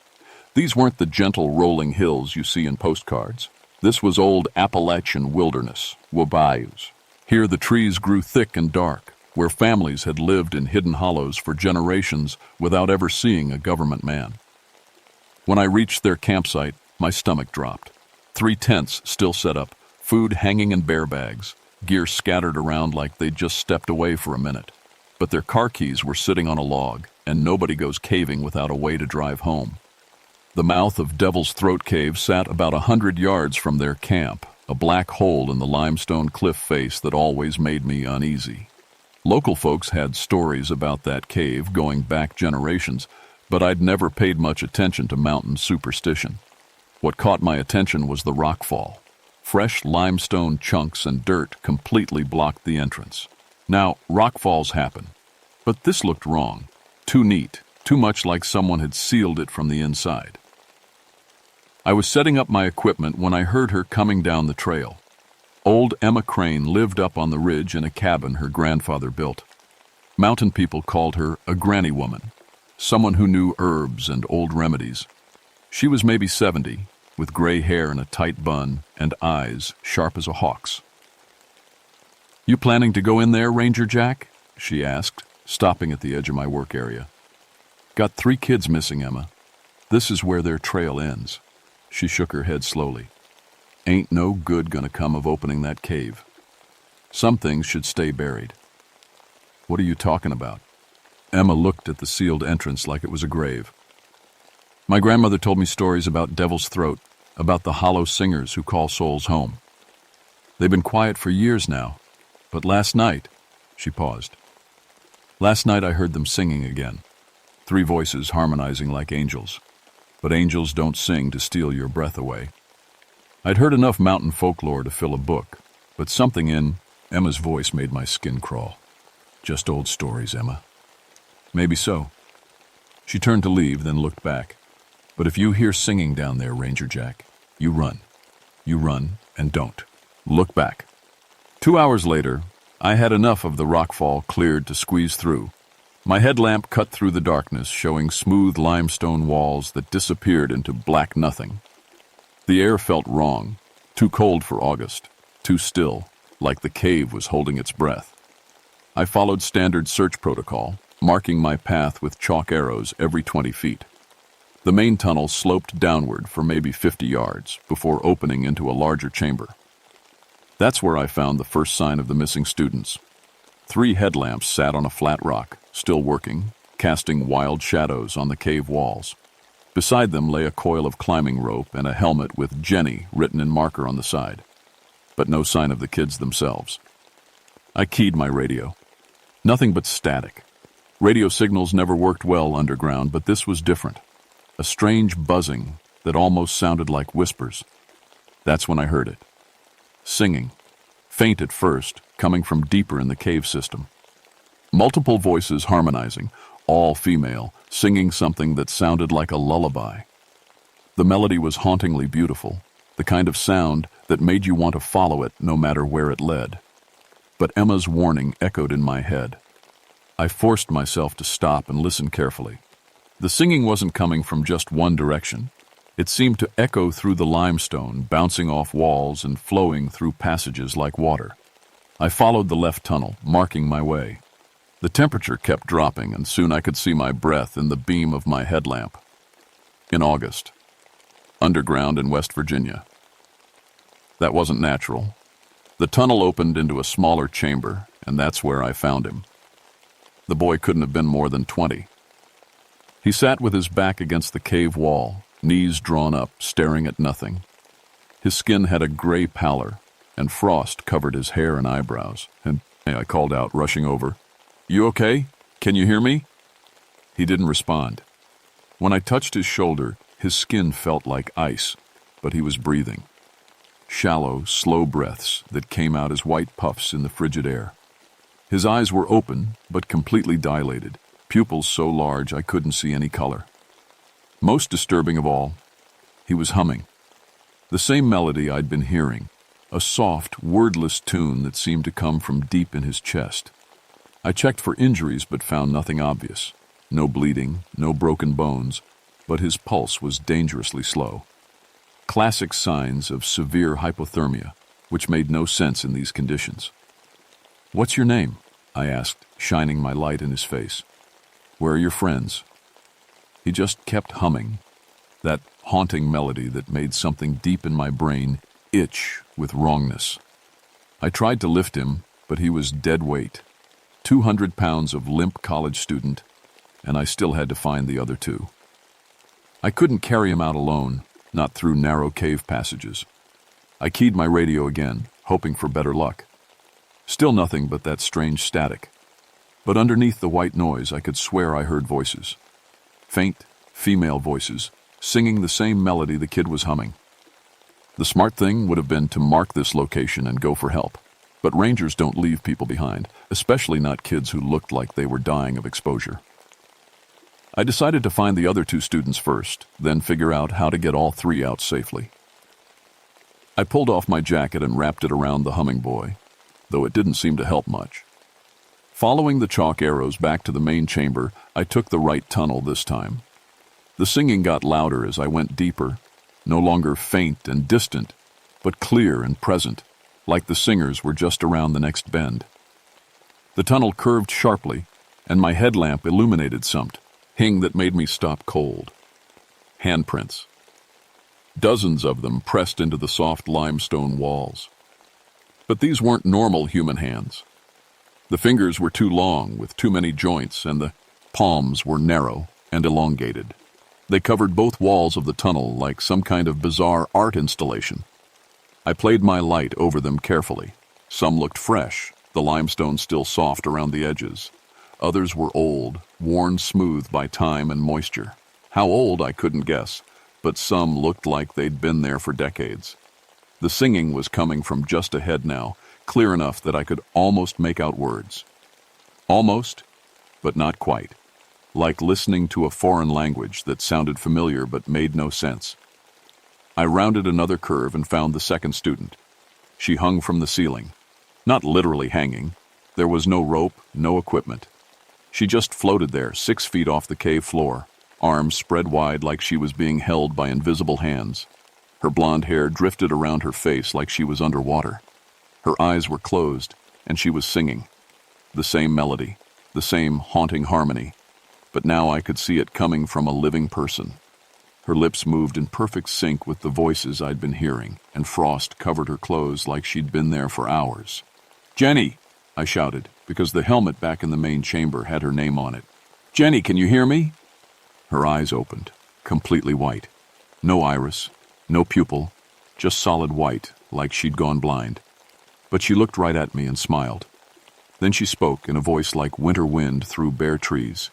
"Come closer, Jackson. Come sing with us." I ran. Not proud of it, but 20 years of Vietnam and forest service had taught me to recognize when I was in over my head.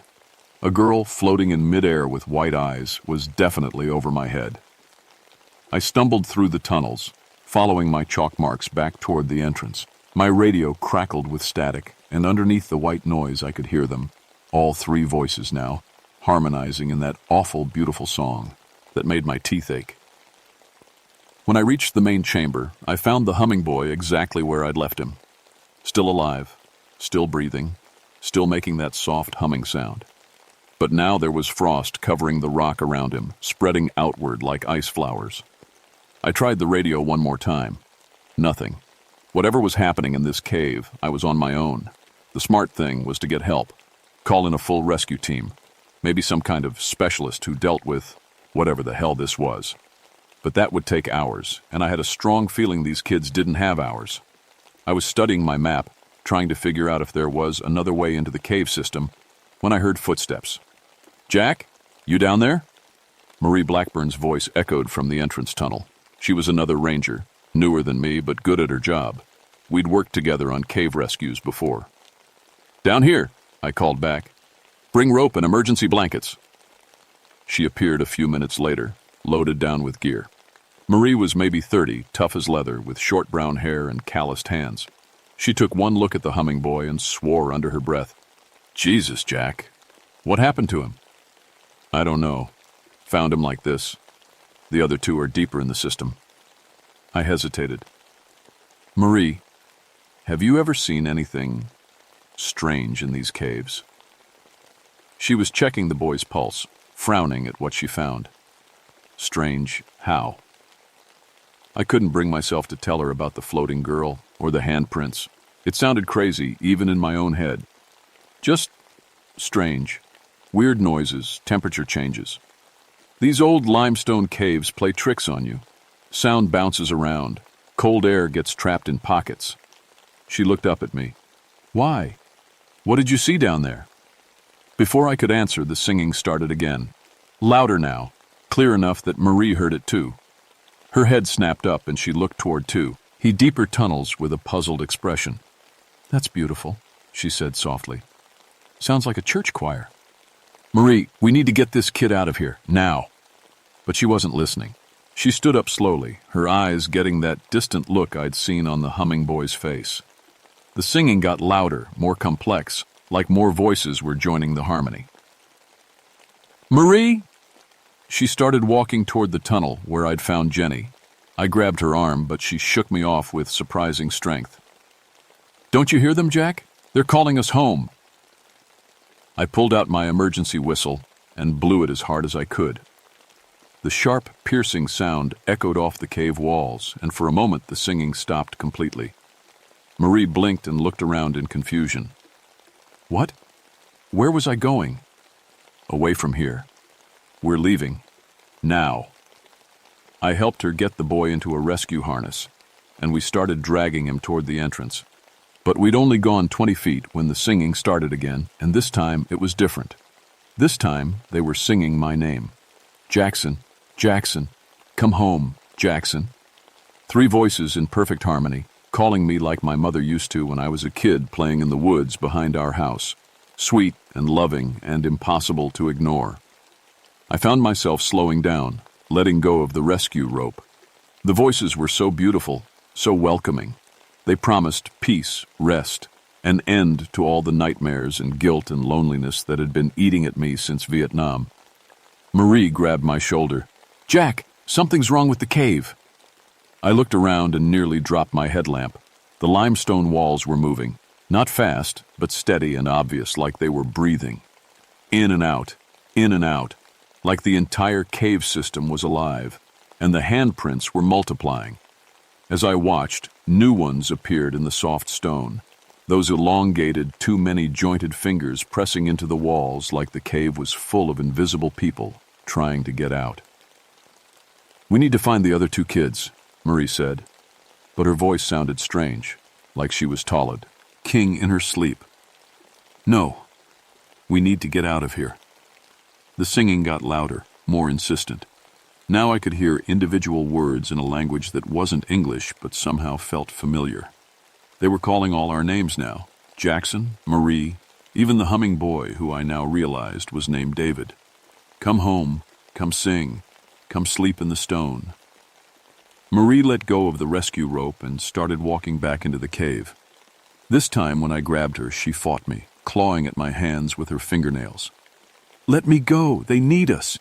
Can't you hear them calling? I blew the whistle again, longer and harder. The singing stopped, and Marie collapsed like someone had cut her puppet strings. But in the sudden silence, I heard something else. Footsteps, multiple sets coming from deeper in the cave system.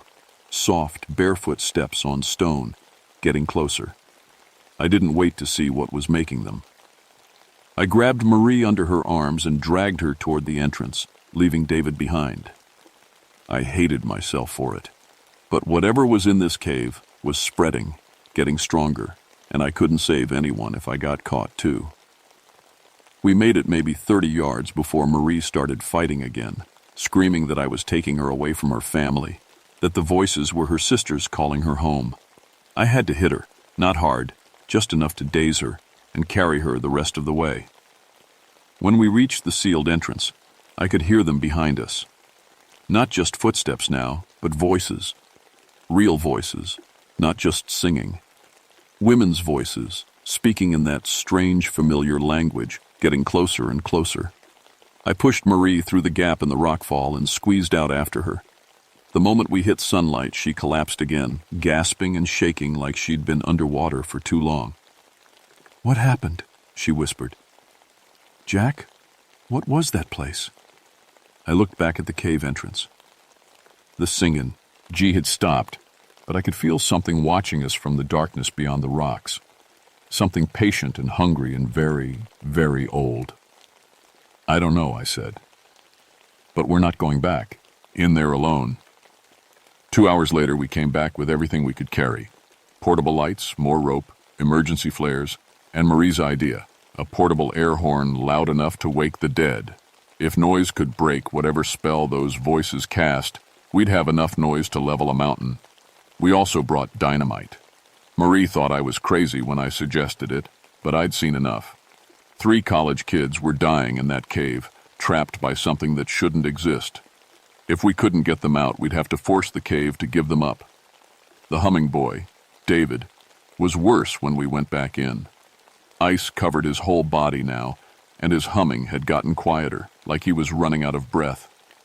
But he was still alive, still trapped in whatever spell held him. We rigged him with ropes and pulleys, set up a system to haul him out fast when the time came. Then we went deeper. The handprints had spread. They covered every surface now, overlapping and intertwining like a mad artist's fever dream. Some were small, child-sized. Others were huge, with fingers that stretched longer than my forearm. All of them had too many joints. "Jack," Marie whispered, playing her light over the walls. "How long has this cave been here? Limestone's been here for millions of years, but these tunnels, maybe hundreds of thousands. That's a lot of time for things to die down here." The singing started again as we approached the chamber where I'd found Jenny. But this time it was different. Sadder.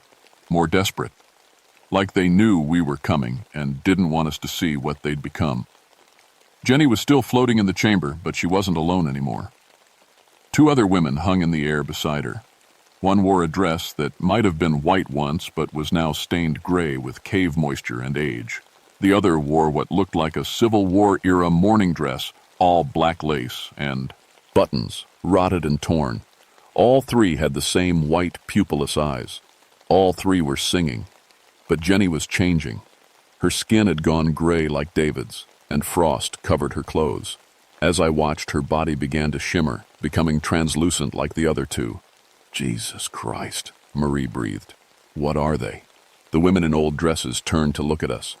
When they opened their mouths to sing, I could see that their teeth were too sharp, too numerous, filling their mouths like a shark's. "Banshees," I said, remembering Emma's words. "The hollow singers. They're turning her into one of them." The 3rd student, a boy named Tommy according to his student ID, sat on the cave floor beneath the floating women. He was conscious, but barely, frost covering his dark hair, humming along with their song. Half of his body had already crystallized, turned to living limestone that still breathed and sang. "Come closer," Jenny said in that winter wind voice. "Come sing with us, Jackson. Come sleep in the stone." I raised the air horn and let it blast. The sound was deafening in the enclosed space, echoing off limestone walls like gunshots. All 3 women screamed, not the beautiful singing anymore, but harsh, angry shrieks that made my ears ring. They dropped out of the air, hitting the cave floor hard. For a moment, they looked almost human again, frightened, confused, vulnerable. "Tommy," Marie shouted, "can you hear me?" The boy's eyes cleared slightly. "Cold," he whispered. "So cold. Can't feel my legs." Marie ran to him while I kept the air horn ready. The banshees were pulling themselves up, their movements jerky and wrong, like broken marionettes. Jenny looked at me with those white eyes, and for just a second, I saw the real girl underneath. Terrified, trapped, begging for help. "Please," she whispered. "I don't want to sing forever."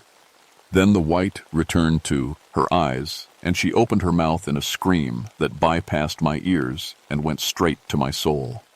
The other 2 joined her, and suddenly the cave was full of sound that wasn't quite sound. Something that grabbed my thoughts and tried to drag them into the dark. I saw my dead Vietnam buddies calling me from a rice paddy. I saw Sarah taking the kids and driving away while I did nothing. I saw every failure, every moment of cowardice, every time I'd chosen the bottle over the people who needed me. "You belong with us," the voices sang in my head. "You belong in the stone, in the dark, in the cold.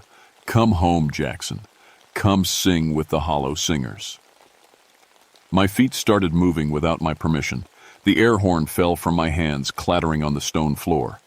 Behind me, I could hear Marie calling my name, but it sounded distant and unimportant. The banshees were beautiful now, floating again, their arms open to welcome me. Jenny smiled, and her face was kind and loving and peaceful. The other two beckoned with those elongated fingers, promising rest and silence and an end to all pain. I was 3 steps away when the explosion started. Marie had triggered the dynamite charges we'd set in the main tunnel. The cave shook, limestone dust raining from the ceiling. The banshee's song faltered, and for a moment I could think clearly again. "Marie!" I shouted. "Get Tommy and run!" She was already moving, dragging the semi-crystallized boy toward the tunnel. I grabbed the air horn and blasted it again, keeping the banshees confused and angry while Marie got Tommy to safety. But the explosions had done more than we'd planned. Cracks appeared in the chamber walls, spreading like spider webs. The ceiling sagged, and chunks of limestone began falling. The banshees rose into the air again, their faces twisted with rage. They sang together, all 3 voices focused on me like a weapon. I felt my blood begin to crystallize in my veins, ice spreading from my heart toward my extremities. "You cannot leave," Jenny said, her voice echoing from everywhere at once. "You've seen us. You know our song. You belong to the Hollow now." More explosions. The cave system was collapsing, sealing itself shut. I had maybe seconds before the whole place came down. I thought about Sarah and the kids. I thought about David, still trapped and humming in the main chamber. I thought about all the people who would come looking for us if we didn't make it out. Then I did something I'd never been able to do in Vietnam. I chose anger over fear. "Go to hell," I said, and triggered the last dynamite charge. The cave collapsed in sections, starting from the deep chambers and working outward. I rode the explosion wave through falling limestone and choking dust, following the chalk arrows Marie and I had left, racing the rockfall that wanted to bury me with the banshees. I found Marie in the main chamber, trying to drag both David and Tommy toward the entrance. The humming boy was worse. His whole body crystallized now, but still breathing, still alive somehow. Tommy was conscious but couldn't walk, the limestone still creeping up his legs. We got them out just as the main chamber ceiling fell in. Tons of rock sealed Devil's Throat Cave forever, cutting off that horrible singing that had been growing louder and more desperate as we escaped. The rescue helicopters found us an hour later. David never woke up. He died 3 days later in the hospital, his body temperature never rising above 90 degrees despite every effort to warm him. The doctors called it impossible, but he was gone. Tommy survived, though half his left leg had to be amputated. The limestone had somehow fused with his bone, and it was still growing when they cut it off. He doesn't remember much about the cave, just singing and cold and 3 women who wanted him to stay forever. Jenny was never found. The search teams dug for weeks, but there was no trace of her body in the collapsed tunnel. As sometimes I wonder if she's still down there, crystallized in some deep chamber, singing her lonely song to the dark. I wrote up a report about structural instability and cave-in danger. Marie backed me up. We agreed that some stories are too crazy for official records, especially when there's no proof left to find. But the Park Service sealed off every cave in a 20-mile radius. Geological instability, they said, public safety concern. They didn't ask too many questions about why we'd used enough dynamite to level a small building. I couldn't sleep for months after Devil's Throat. Every quiet moment I'd hear that singing, 3 voices harmonizing, calling my name, promising peace in the cold and dark. I'd wake up humming sometimes, that same melody that had trapped David. The drinking got worse before it got better. But eventually I realized something. I'd been to the dark place, the hollow where lost souls go to sing forever, and I'd chosen to come back. For the first time since Vietnam, I'd fought for something instead of running away. I quit the booze, called Sarah, tried to explain without sounding crazy why I wanted to see the kids again. She hung up on me the first 3 times, but eventually she listened. We're not back together, too much damage for that, but I see Jenny and Michael every other weekend now. I transferred to a desert station in Arizona 6 months later. No caves there, just sunshine and dry air and blessed silence. But I left detailed notes hidden in my old ranger station, sealed in an envelope marked, "For the next guy who hears singing in Devil's Throat," because I know they're still down there. The hollow singers, the banshees, whatever you want to call them, waiting in chambers too deep for dynamite to reach, singing their patient songs to the limestone walls. And sometimes, when thunderstorms roll through these Arizona mountains and the wind howls just right through the canyons, I swear I can still hear them. 3 voices calling my name across 1,000 miles, harmonizing like angels, promising that someday I'll come home to sing with them forever. I keep an air horn in my truck now, just in case. Some caves should stay sealed. Some songs should never be heard. And if you're ever spelunking in the Appalachian Mountains and you hear beautiful singing echoing from the deep places, do what I should have done from the start. Run. And don't look back.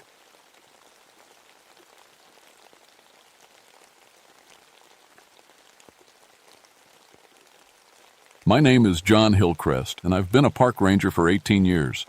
I've seen a lot of strange things in the Georgia mountains, but nothing like what happened on Blood Mountain in 1969. I wish I could forget it all, but some memories stick to you like pine sap. I was 44 then, with a wife named Sarah and a teenage daughter, Emma. Before the Ranger service, I spent 4 years as an Army medic in Korea. I'd seen men die and helped put others back together. I thought I understood how minds break under pressure.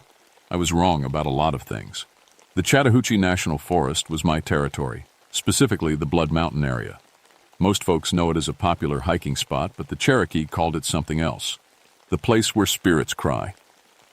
I always figured that was just old stories. Mountain people love their ghost tales.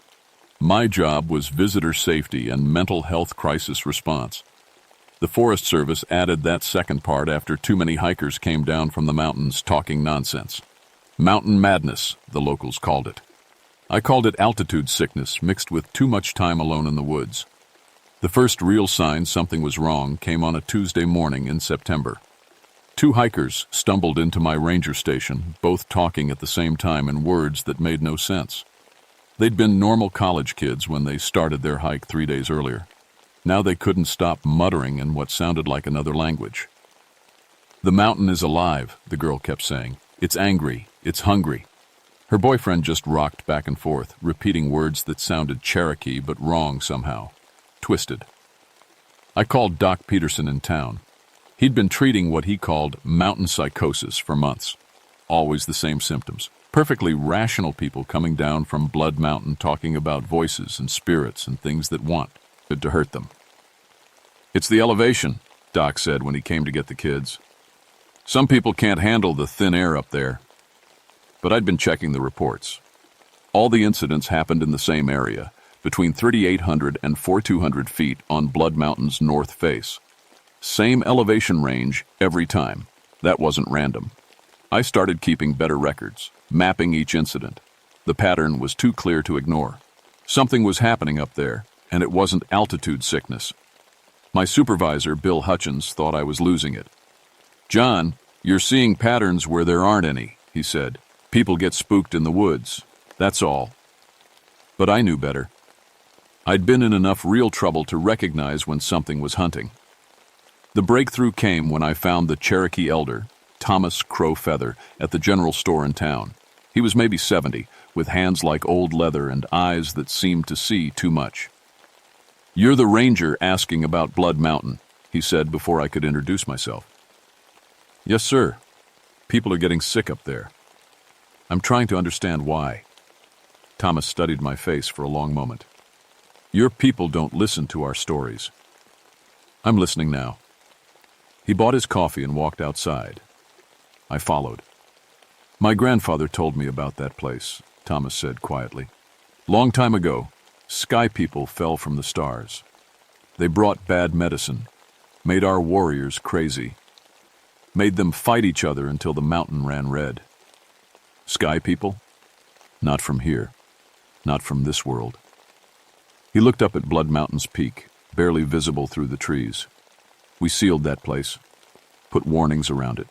But seals break. Bad medicine wakes up." That night, I couldn't sleep. I kept thinking about electromagnetic fields and brain chemistry. I'd read about magnetic anomalies affecting people's minds. Maybe the Cherokee stories were trying to explain so. Anything real. I decided to check the geological surveys. Blood Mountain had unusual mineral deposits, magnetite and hematite in concentrations that shouldn't exist naturally. The magnetic field readings were all wrong. Sarah found me at the kitchen table at 3 a.m, surrounded by maps and reports. "John, you're scaring me," she said. "You've been obsessed with this mountain for weeks." "Something's up there, Sarah. Something that's hurting people." She sat down beside me. "Then let someone else handle it. You don't have to save everyone." But I did have to. That's what rangers do. We protect people from the mountains, and sometimes we protect the mountains from people. Whatever was happening on Blood Mountain, it was my job to stop it. I just didn't know yet that some things can't be stopped, only survived. The next morning, I packed my gear and headed up Blood Mountain alone. I brought a radio, first aid kit, magnetic compass, and a small tape recorder. If something was affecting people's minds up there, I wanted evidence. The hike started normal enough. September air was crisp, leaves just starting to turn. I knew every trail, every rock formation. This was my mountain. But as I climbed higher, things started feeling wrong. Small things at first. Birds stopped singing around 3,500 feet. No squirrels or chipmunks. Even the insects went quiet. At 3,800 feet, I felt it, like someone watching me from the trees. I stopped and looked around, but saw nothing. Just that prickly feeling between my shoulder blades that meant danger. My compass started acting strange. The needle couldn't decide which way was north. It would point normally, then swing wildly, then settle on a direction that made no sense. I pulled out the tape recorder and described what I was seeing. When I played it back, there were voices in the background. Faint, but definitely there. Speaking words I didn't recognize. The voices weren't on the mountain when I recorded it. My hands started shaking as I climbed higher, not from cold or exhaustion, from fear that didn't make sense. Primal terror, like what animals feel before earthquakes. At 4,000 feet, I saw them. Cherokee warriors, maybe 20 of them, crouched behind trees and rocks. War paint on their faces, weapons ready. But they were transparent, like looking at people through smoke. They weren't looking at me. They were staring at something else. Something above me on the mountain. I followed their gaze and nearly dropped my radio. 3 figures stood on a rocky outcrop 50 yards up the slope. They looked human at first glance, but wrong in ways that made my brain hurt. Too tall, arms too long, skin that seemed to shift and crawl in the sunlight. One of them turned toward me and I saw its face, or where its face should have been. Just smooth skin with holes that might have been eyes. The Cherokee warriors attacked. I watched dead men fight impossible enemies in complete silence. No war cries, no clash of weapons, just ghostly figures moving through each other like mist. Then the vision ended, and I was alone on the mountain again. I ran. I'm not proud of it, but I ran down that mountain like something was chasing me. Maybe something was. Back at the station, I called Dr. Rachel Stormwind at the medical college in Atlanta. She specialized in neurology and had written papers about environmental factors affecting brain function. "I need you to come up here," I told her. "Something's happening that doesn't make medical sense." "What kind of something?" "People are having identical hallucinations in a specific location. I think it might be related to magnetic field anomalies." Rachel was quiet for a moment. "That's actually possible. Strong electromagnetic fields can trigger temporal lobe seizures, cause hallucinations. I'll drive up tomorrow." That night I had the dream for the first time. I was standing in a cave deep inside Blood Mountain. The walls were covered with symbols that hurt yet to look at. In the center of the cave, something made of crystal and metal hummed with dark energy. When I woke up, I could still hear the humming. Dr. Stormwind arrived the next morning, with equipment I'd never seen before. EEG machines, electromagnetic field detectors, and recording devices that looked like they belonged in a science fiction movie. "If there's something up there affecting brain chemistry, we'll find it," she said. Rachel was maybe 35. with short brown hair and the kind of intense focus that made me think of bomb disposal experts. She approached everything like a puzzle that could be solved. We hiked up together, Rachel taking readings every 100 feet. The electromagnetic measurements went crazy at exactly 3,800 feet. "This is impossible," she muttered, checking her instruments. "These readings would require a magnetic source the size of a building." That's when we both saw the Cherokee warriors again. This time, Rachel saw them too. "John," she whispered, grabbing my arm, "are you seeing what I'm seeing?" The battle played out again, exactly like before. Warriors attacking the tall, wrong figures, fighting in perfect silence while the mountain watched. When it ended, Rachel was staring at her EEG readout. "Your brain activity just spiked in ways that should have caused a seizure, but you were completely conscious." "What does that mean?" "It means whatever's up here isn't just causing hallucinations. It's showing us something that really happened." We kept climbing. At 4,100 feet, we found the cave from my dream. It was hidden behind a rockfall that looked natural but wasn't. Someone had arranged those stones to block the entrance, recently. "The Cherokee sealed this place," I said, remembering Thomas Crow Feather's words. "Sealed what?" I moved some of the smaller rocks and shined my flashlight inside. The beam revealed a passage that went deep into the mountain, and from somewhere in that darkness came the humming I'd heard in my dreams. "Rachel, I think we should go back." But she was already unpacking more equipment. "John, this could be the scientific discovery of the century. We have to investigate." Looking back, I should have stopped her right there. Should have grabbed her and run back down the mountain. But I was curious too, and curiosity has killed more than just cats. We entered the cave together, and that's when everything went wrong. The cave tunnel sloped downward for maybe 100 yards before opening into a chamber the size of a church. Our flashlights revealed walls covered in symbols that seemed to move when you weren't looking directly at them. But it was the thing in the center that made us both stop breathing. It looked like a machine built by someone who had never seen a machine before. Crystal formations grew through metal that shouldn't exist, all of it pulsing with soft blue light. The humming was coming from inside it, a sound that you felt in your bones. "My God," Rachel whispered. "What is it?" I approached slowly, every instinct screaming at me to run. The symbols on the walls were the same ones from my dream, but now I could see they weren't Cherokee. They weren't from anywhere on Earth. "This is what the sky people left behind," I said, "what the Cherokee tried to seal away." Rachel was taking readings, her equipment going wild.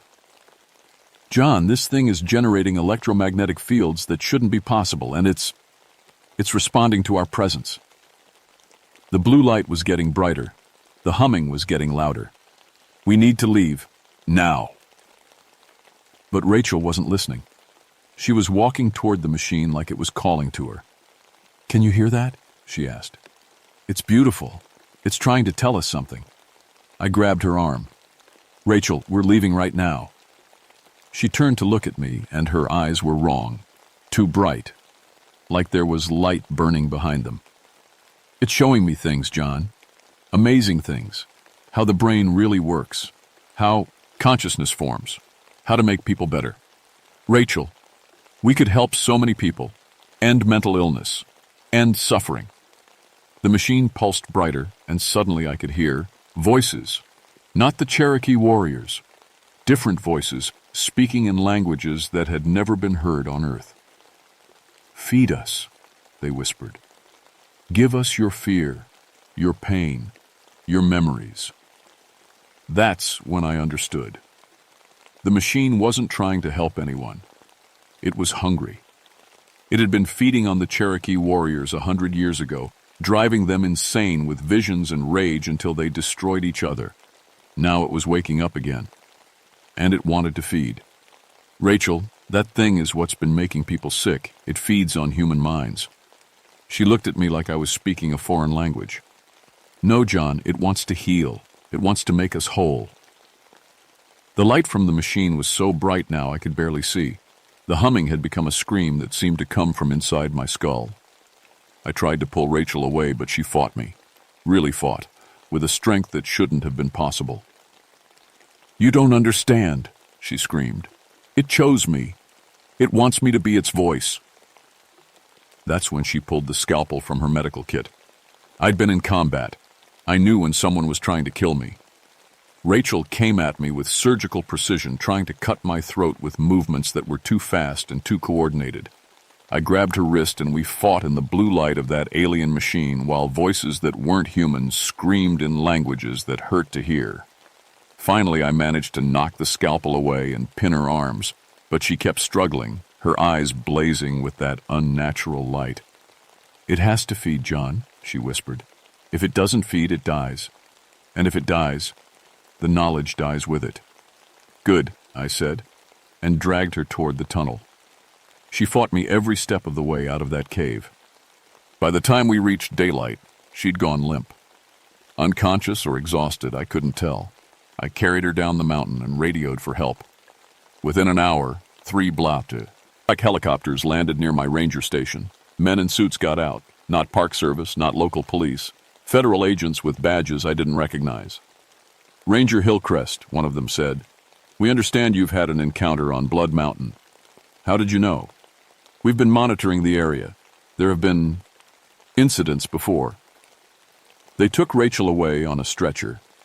When I asked where they were taking her, they told me it was classified. "What about the machine in the cave?" "What machine?" the agent asked, but his eyes said he knew exactly what I was talking about. That night, I watched from my cabin as more helicopters landed on Blood Mountain. Bright lights swept across the peak until dawn. When morning came, the helicopters were gone. I hiked back up to the cave. The entrance was sealed with concrete and steel. A sign warned of unstable geology and dangerous gases. But I could still hear the humming. The official story came out a week later. Gas leak on Blood Mountain had caused hallucinations in several hikers. The area was closed indefinitely for environmental cleanup. Dr. Rachel Stormwind had been transferred to a government research facility for her own safety. I was told she was recovering well, but couldn't have visitors. The federal agents visited me twice. They offered me money to forget what I'd seen. When I refused, they offered me threats. "Ranger Hillcrest," Agent Morrison said during his second visit, "there are national security implications to what happened on that mountain. People who talk about classified incidents sometimes have accidents. You can't cover up something that's killing people. We're not covering it up, we're containing it. By sealing it in a cave? That thing has been buried before. It woke up again." Morrison's smile was cold. "Technology has improved since the Cherokee tried to contain it. We have better solutions now," but I could tell he was lying. The machine was still active.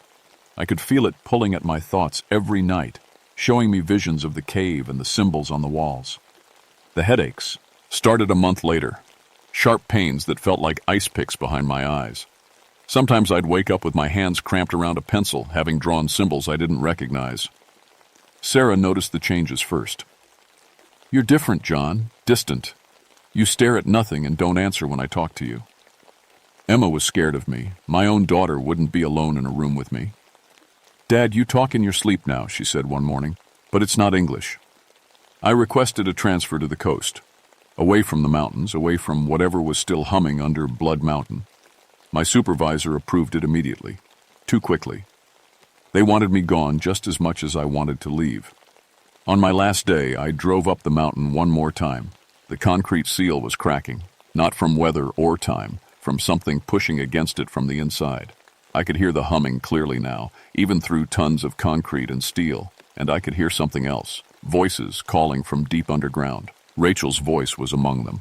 I realized then that the machine didn't just feed on minds, it collected them.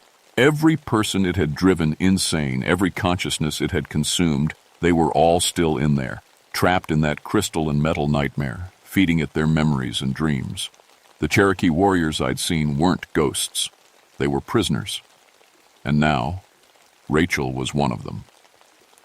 I got back in my truck and drove away.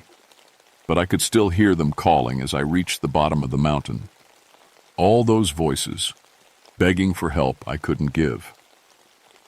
The transfer papers came through the next week. I was assigned to a coastal station in South Carolina, as far from Blood Mountain as the Park Service could send me. But distance didn't matter. The machine had touched my mind, and part of it was still there. Every night I dreamed of the cave and the symbols and the voices calling for help. Sometimes I would wake up to find I'd driven halfway back to Georgia before remembering where I was supposed to be.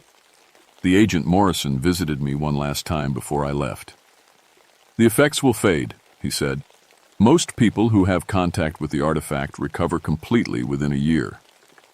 "What about Dr. Stormwind?" "Dr. Stormwind was overexposed. Her situation is different." "She's dead, isn't she?" Morrison didn't answer directly. "Some things are worse than death, Ranger Hillcrest. Some things are a mercy."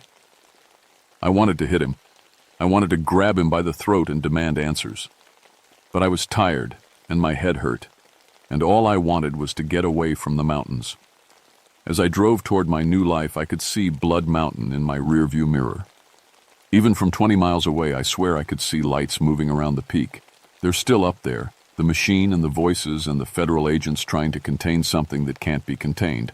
And someday, the concrete will fail completely. That was 30 years ago. I'm 74 now, living in a small house near Myrtle Beach.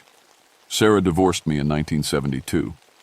Emma visits sometimes, but she brings her children, and I can see she's still a little afraid of her old man. The headaches never stopped completely. Neither did the dreams. But I learned to live with them. I learned to recognize when the machine was calling to me and how to resist the pull. Most of the time. Sometimes I still wake up drawing those symbols. Sarah's replacement wife found a notebook full of them and threw it away. She doesn't understand what they mean, and I hope she never has to. I keep track of the news from Georgia. There have been more incidents over the years. Hikers going missing near Blood Mountain. Strange lights in the sky. Government vehicles spotted in the area. The machine is still feeding. 3 years ago, I got a letter with no return address. Inside was a photograph of Dr. Rachel Stormwind, or what was left of her. She was standing in what looked like a laboratory wearing a white coat. But her eyes were still burning with that unnatural light, and the symbols from the cave were carved into her skin. On the back, someone had written, "She says to tell you the knowledge is wonderful." I burned the photograph, but I can't forget what I saw. Last week, Emma called to tell me about her daughter's nightmares. Little Katie is 7 years old and lives in Atlanta, 200 miles from Blood Mountain. "She keeps drawing strange pictures, Dad. Symbols that don't look like anything I've ever seen. And she says voices are calling to her from underground. Keep her away from the mountains," I told Emma. "Whatever you do, don't let her go near the mountains." "Dad, you're scaring me. What aren't you telling me?" I wanted to explain everything. About the machine and the voices and the way alien technology can reach across generations to claim new victims. But who would believe a story like that? "Just trust me," I said. "Keep her away from the mountains." After I hung up, I sat on my porch and watched the sunset over the ocean. Salt air and seagulls and the sound of waves on sand, as far from Blood Mountain as I could get. But I can still hear the humming sometimes, when the wind is right and the night is quiet. And I know that somewhere in Georgia, federal agents are still trying to contain something that should never have been disturbed. The Cherokee were right to seal that place. They understood that some knowledge comes with a price too high to pay. But we didn't listen to their warnings. We never do. And now the machine is awake, and it's hungry, and it's calling to a new generation of victims. People like my granddaughter, who draws symbols she's never seen and hears voices that aren't there. The concrete will fail eventually. It always does. And when it happens, the thing under Blood Mountain will be ready. It's been patient for 100 years. It can wait a little longer, but not much longer. Sometimes on nights when the headaches are bad and the dreams are vivid, I think about driving back to Georgia, about finding that cave and trying to destroy the machine once and for all. But I'm old now and tired, and I know it would kill me. Maybe that would be enough. Maybe my death would feed it enough to keep it quiet for another generation. But probably not. Some hungers can never be satisfied, and some machines never stop humming.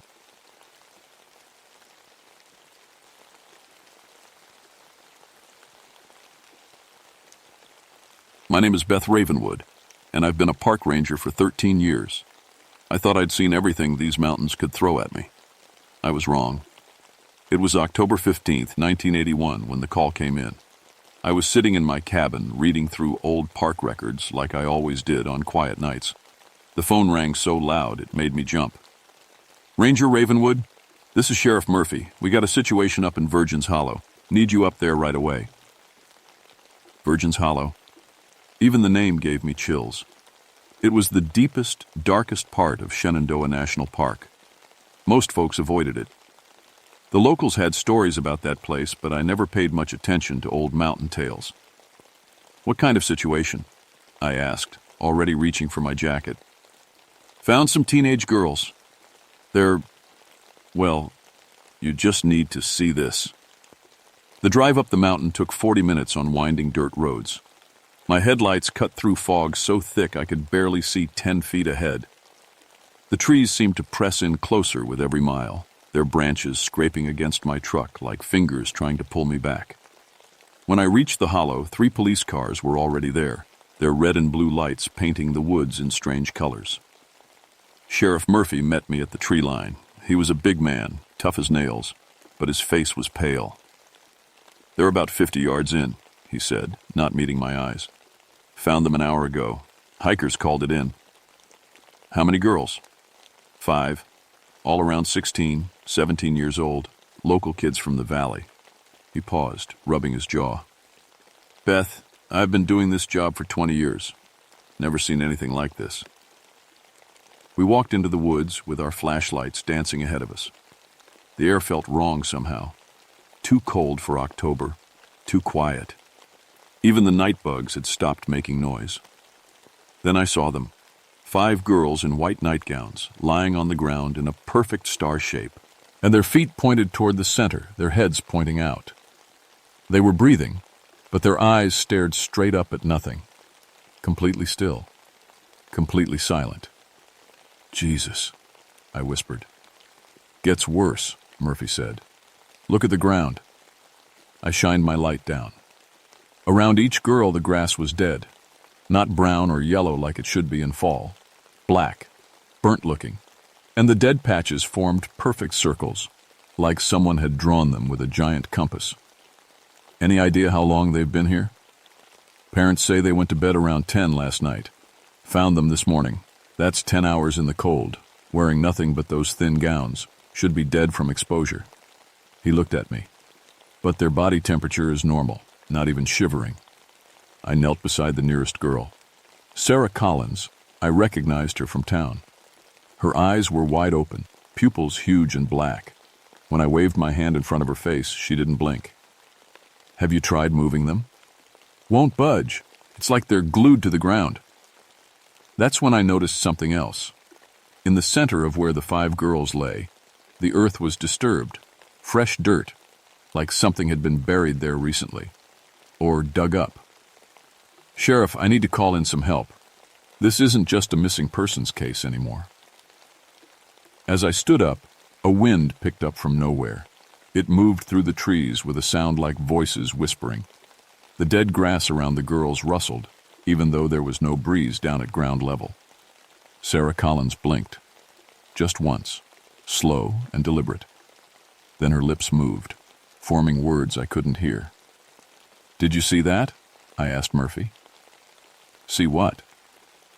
I looked back at Sarah. Her eyes had closed. She looked peaceful now, like she was just sleeping under the stars.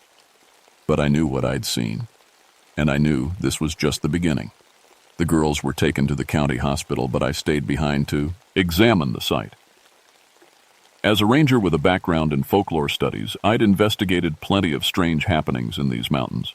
Usually, there was a simple explanation. Usually. I set up camp lights around the area and started taking photos. Every single picture came out wrong. The film showed dark shapes that weren't there when I took the shots. Shadows that moved between frames. In one photo, there were 6 girls instead of 5. By morning, I had a theory forming. Virgin's Hollow got its name from local history. Back in 1692, when the witch trials were happening up in Salem, this area had its own panic. 7 women were accused of witchcraft and burned alive right here in this hollow. The records called them the Virgin's Hollow 7 because most were young and unmarried. I was starting to think those old stories might be more than just mountain folklore. The call from the hospital came at 6 a.m. "Ranger Ravenwood? The girls are awake. You might want to get down here." Dr. Martinez met me in the lobby. She looked like she hadn't slept. They woke up around dawn, all at the same time, started speaking in unison, same words, same tone. Then they just stopped. What did they say?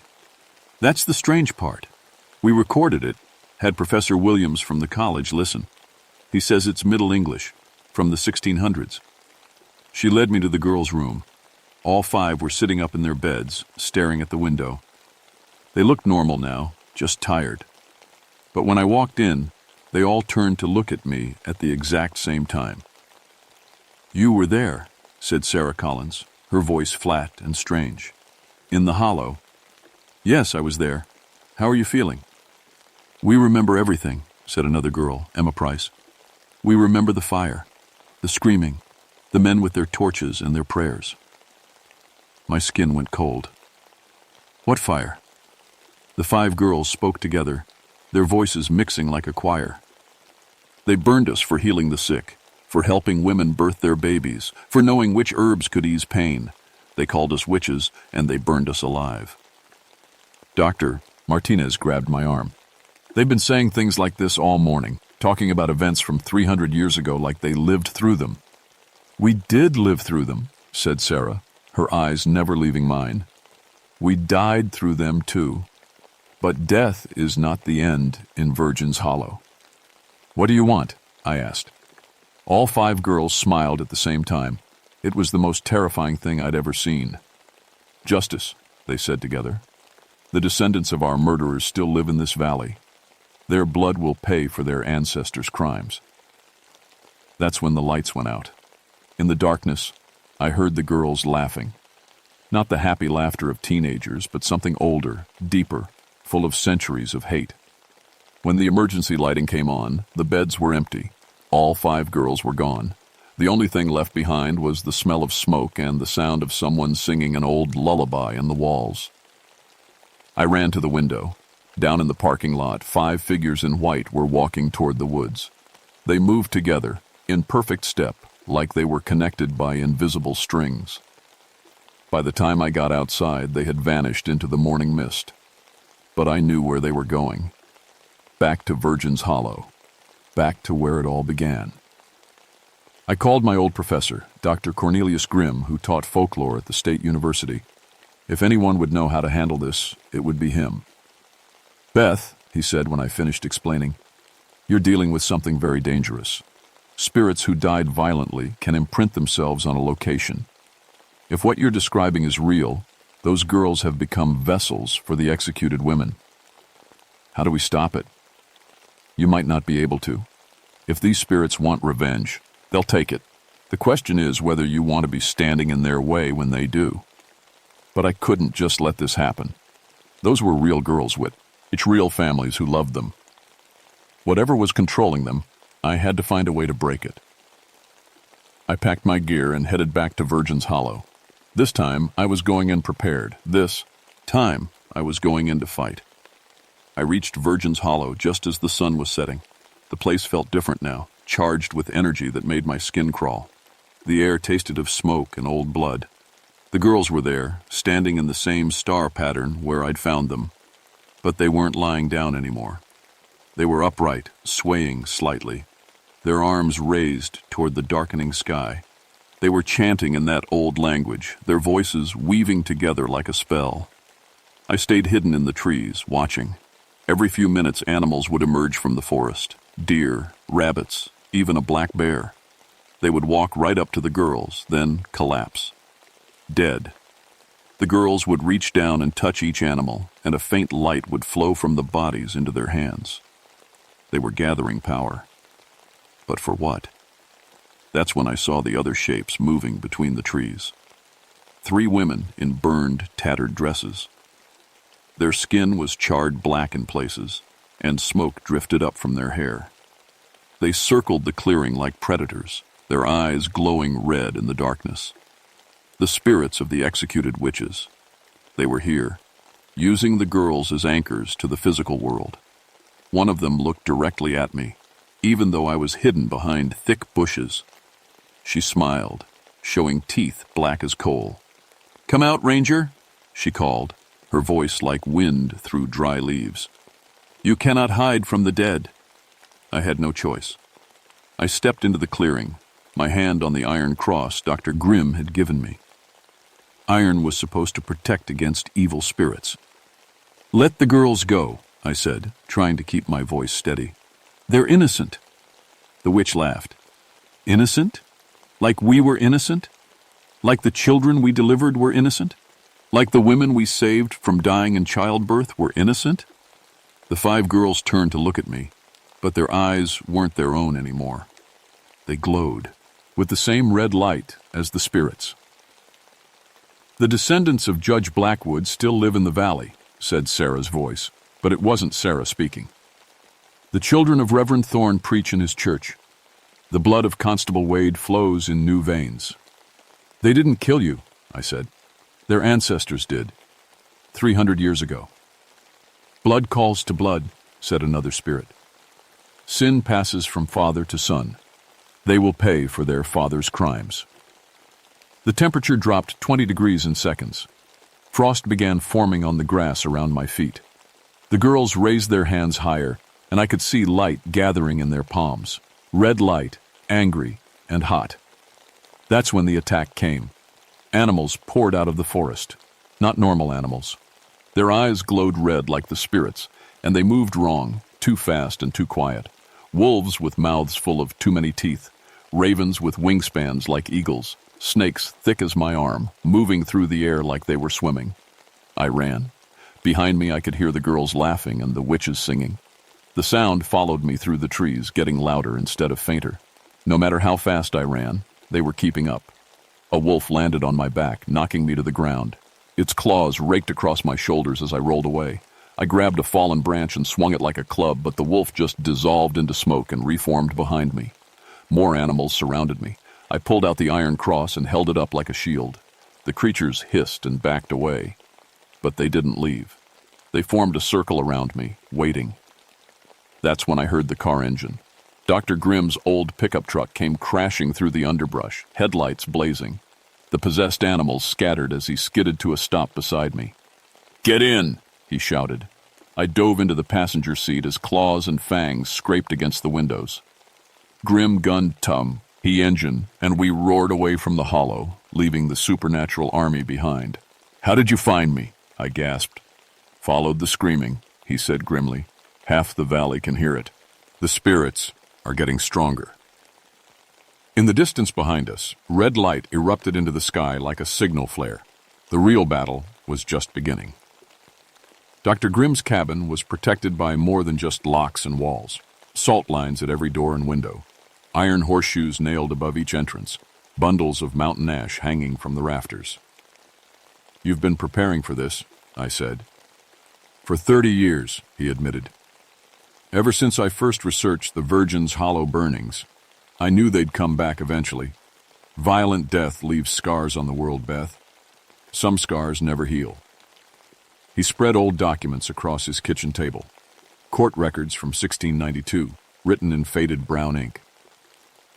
"The witch trials here weren't like Salem," he explained. "Salem was hysteria, fear of the unknown. But here, something else was happening. The accused women really were practicing something. Herbal medicine, midwifery, folk healing. The judges knew they were innocent of evil, but they burned them anyway. Why? Power, control, fear that educated women might threaten their authority." His finger traced one name on the document. Judge Cornelius Blackwood was the worst. He personally ordered the executions, even when his own wife begged him to show mercy. Blackwood. One of the spirits mentioned that name. His great-great-grandson owns the bank in town, Thomas Blackwood. The witches are coming for him first. As if summoned by his words, my radio crackled to life. Sheriff Murphy's voice, tight with panic. All units, we have a situation at First National Bank. Witnesses report 5 girls in white dresses walking through solid walls. Building's on fire, but the flames are cold, whatever that means. Grim grabbed a canvas bag from his closet. Inside were things that looked like they belonged in a museum. A silver knife, candles made from white wax, a leather book bound with iron clasp. So the only way to stop them is to give them what they really want, he said. Justice. We drove through town toward the bank. The streetlights were flickering and a cold wind was blowing leaves in circles. Dogs were howling in every yard. The bank was surrounded by police cars, but the officers were just standing around looking helpless. The building was on fire, but the flames were blue-white instead of orange. They gave off no heat, just an eerie light that made everything look dead. Through the windows, we could see the 5 girls floating 3 feet off the ground. They were surrounding a man in a business suit who was cowering behind his desk. Thomas Blackwood. We have to get in there, I said. The spirits won't let us. Not unless we're invited. That's when I realized what we had to do. The judge, I said. Cornelius Blackwood. If his spirit is still around, he's the only one with the authority to stop this. Grim stared at me. You want to summon the spirit of the man who ordered their execution? He was a judge. If we can make him see that he was wrong, that his descendants shouldn't pay for his mistakes, maybe he'll call off his accusers. It was insane. But it was the only chance those girls had. We set up the ritual in the street outside the bank. Grim drew symbols in chalk while I lit the white candles. The silver knife glinted in the strange light from the cold fire. Cornelius Blackwood, Grim called out in a voice that carried despite the wind. You are called to account. You are summoned to face those you wronged. The air split open like fabric tearing. A man in Puritan dress stepped through the tear. He was tall, stern-faced, with eyes like chips of ice. Judge Blackwood. Even dead for 3 centuries, he radiated authority and cold judgment. Who dares disturb my rest? He demanded. Before I could answer, the 3 burned witches' material eyed around us. Their hatred hit like a physical force, nearly knocking me to my knees. Murderer, hissed the first witch. Child killer, snarled the second. You burn in hell for your crimes, said the third. But Blackwood stood his ground. I followed the law. I protected the community from evil. Look at them, I shouted over the supernatural wind that was building around us. Look at what your law did. For the first time, the judge really looked at the spirits he had condemned, saw the burns covering their bodies, saw the pain in their eyes, saw 300 years of unending torment. His stern expression cracked. I believed I was doing God's work. You were doing your own work, said the first witch, her voice softer now but no less angry. You feared us because we knew things you didn't, because women came to us for help instead of to your churches. Inside the bank, the cold fire was growing brighter. Thomas Blackwood's screams echoed through the broken windows. Your descendant will pay, said the second witch. Blood for blood. No, said Judge Blackwood, and for the first time his voice shook. If payment is owed, let me pay it. I am the one who sinned. The 3 witches looked at each other. For a moment, their burned faces showed something other than hate. Surprise, maybe. Or hope. You would take his place? Asked the third witch. I would face true judgment, not the twisted justice of men, but the real justice of the divine. Light began to build around all 4 spirits. Pure white light, nothing like the cold fire that had been burning the bank. We forgive, said the first witch, her voice filled with wonder. After all these years, we choose to forgive. The light exploded outward, washing over everything. When it faded, the spirits were gone, all of them. The cold fire had died, leaving the bank damaged but no longer burning. And in the street where we stood, 5 teenage girls in hospital gowns were blinking in confusion. It took 3 days to sort everything out. The girls remembered nothing after going to bed that night. JT. The official report blamed everything on a gas leak that caused hallucinations. The bank fire was written off as faulty wiring. Nobody wanted to believe the truth. But I knew what I'd seen. And I knew it wasn't over. Not completely. I found Dr. Grimm at his cabin a week later, packing up his research. "Where are you going?" I asked. "Montana. There are stories there about a mining accident in 1889. Sounds like another place where the dead won't rest." He handed me a leather journal. "Keep this. Document everything. Someday, people will need to know that these things really happen." I took the journal, feeling the weight of responsibility that came with it. "What about Virgin's Hollow?" "The spirits are at peace now. But the place itself is still scarred. It'll take time for the land to heal." He paused at the door of his truck. "Be careful up there, Beth. Some wounds run deeper than others." I went back to Virgin's Hollow one last time before winter set in. The dead grass had turned green again. Birds were singing in the trees. The oppressive feeling that had hung over the place was gone. But in the center of the clearing where the girls had been found, 7 small white flowers had grown. They bloomed despite the cold, despite the approaching winter. 7 flowers for 7 women who had finally found peace. I knelt and touched one of the petals. It was warm, like sunlight. "Thank you," I whispered. The wind through the trees sounded almost like voices saying goodbye. As I walked back to my truck, I made a decision. I would keep working as a ranger, protecting these mountains and the people who lived in them. But now I had another job too. I would watch for signs of the restless dead. I would document the things that science couldn't explain. Because I had learned something important in Virgin's Hollow. The past doesn't stay buried. Pain doesn't just disappear. Sometimes justice requires more than human law can provide. Sometimes it requires forgiveness, and sometimes forgiveness requires a courage that can reach across centuries. I drove away from Virgin's Hollow, but I carried its lessons with me. In my pocket, Dr. Grimm's journal waited for new stories. In my memory, the faces of 3 burned women who chose mercy over revenge would remind me that even the deepest wounds can heal. But healing takes time, and sometimes it takes a price that only the guilty can pay. The mountains kept their secrets well, but I would be watching, always watching, because someone has to stand guard between the world of the living and the world of the dead.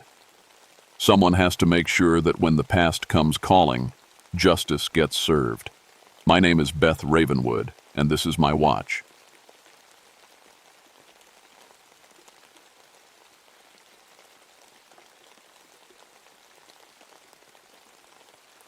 My name is Robert Thornfield, but everyone calls me Bob. I've been a park ranger in the Pocono Mountains for 20 years now, and I thought I'd seen everything these ancient hills could throw at me.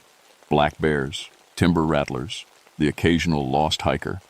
Nothing I couldn't handle. My specialty was snakes. I'd written 3 papers on venomous species in Pennsylvania. I knew every serpent in these mountains, and the biggest any of them got was maybe 6 feet. I was 45 years old that autumn of 1963, living alone in a cabin near the ranger station. My wife Sarah had passed 5 years earlier, and my daughter Emma was away at college in Pittsburgh. The solitude suited me fine, just me, the mountains, and my work. It was October when things started going wrong. The first call came from Jim Peterson's farm, about 3 miles from my station. Jim raised cattle on land his family had owned for 4 generations. He knew his animals, and he knew trouble when he saw it. "Bob, you need to get up here," his voice cracked over the radio. "Something killed 2 of my cows last night, but this ain't like anything I've seen before." I drove up in my truck expecting to find bear tracks or maybe evidence of wild dogs. What I found made my stomach turn. The cows were lying in the field, completely drained of blood, not torn apart like a bear would do, not eaten, just empty. And the wounds, 2 massive puncture marks on each animal, spaced about 8 inches apart. The holes were as thick as my thumb. "What kind of snake does that?" Jim asked, his face pale. "None that I know of. I said, kneeling by the nearest cow. The grass around the body was flattened in a strange pattern, like something very large had coiled there. The biggest rattler in Pennsylvania couldn't make marks like these. Over the next week, 3 more farms reported the same thing. Dead livestock, drained campa, literally those same impossible puncture wounds. The local papers started running stories. People were scared. I started spending my nights in the mountains trying to find tracks, any evidence of what was doing this. On the 5th night, I found something that made my blood run cold. Caught on a low branch near one of the attack sites was a piece of shed snake skin. I'd seen thousands of snake sheds in my career. This one was different. It was thick as leather, covered in scales the size of $50, and it was enormous. I followed the branch down to the ground, then kept following.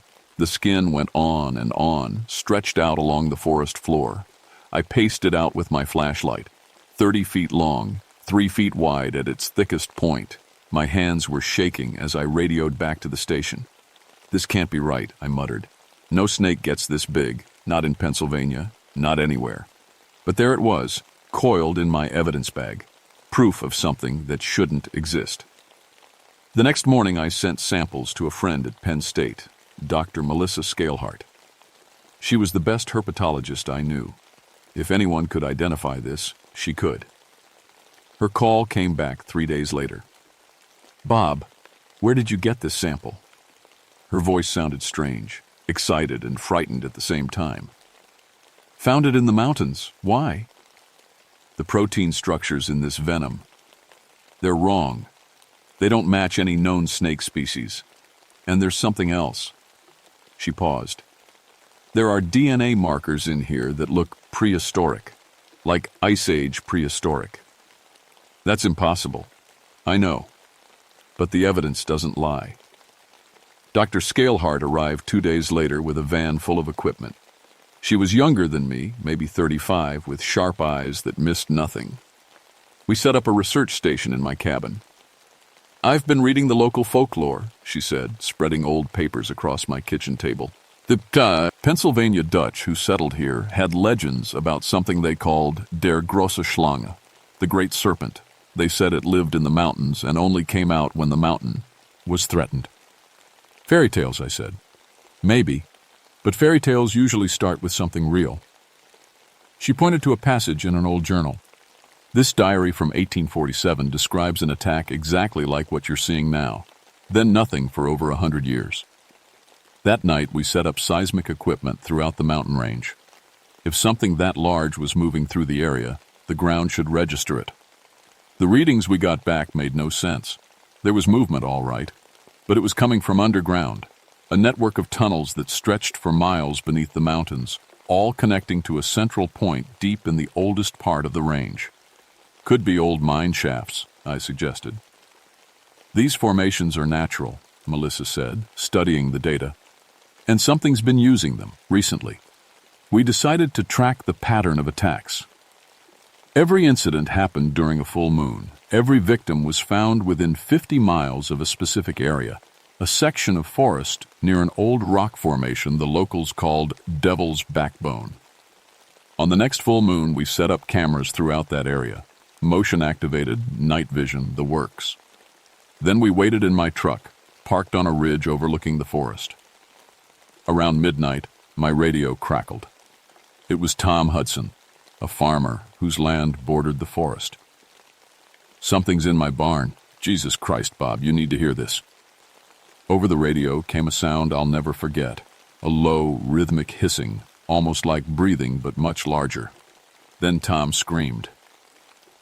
We got to his farm in 15 minutes. The barn door was torn off its hinges, pushed outward from inside with incredible force. Tom was on the ground outside, unconscious but alive. His legs showed 2 puncture wounds already swelling. Inside the barn, 3 cows were dead, and there, clear as day in the dirt floor, was a track, a serpentine trail as wide as a car tire, leading for Hus. Rammed the barn to a hole in the back wall.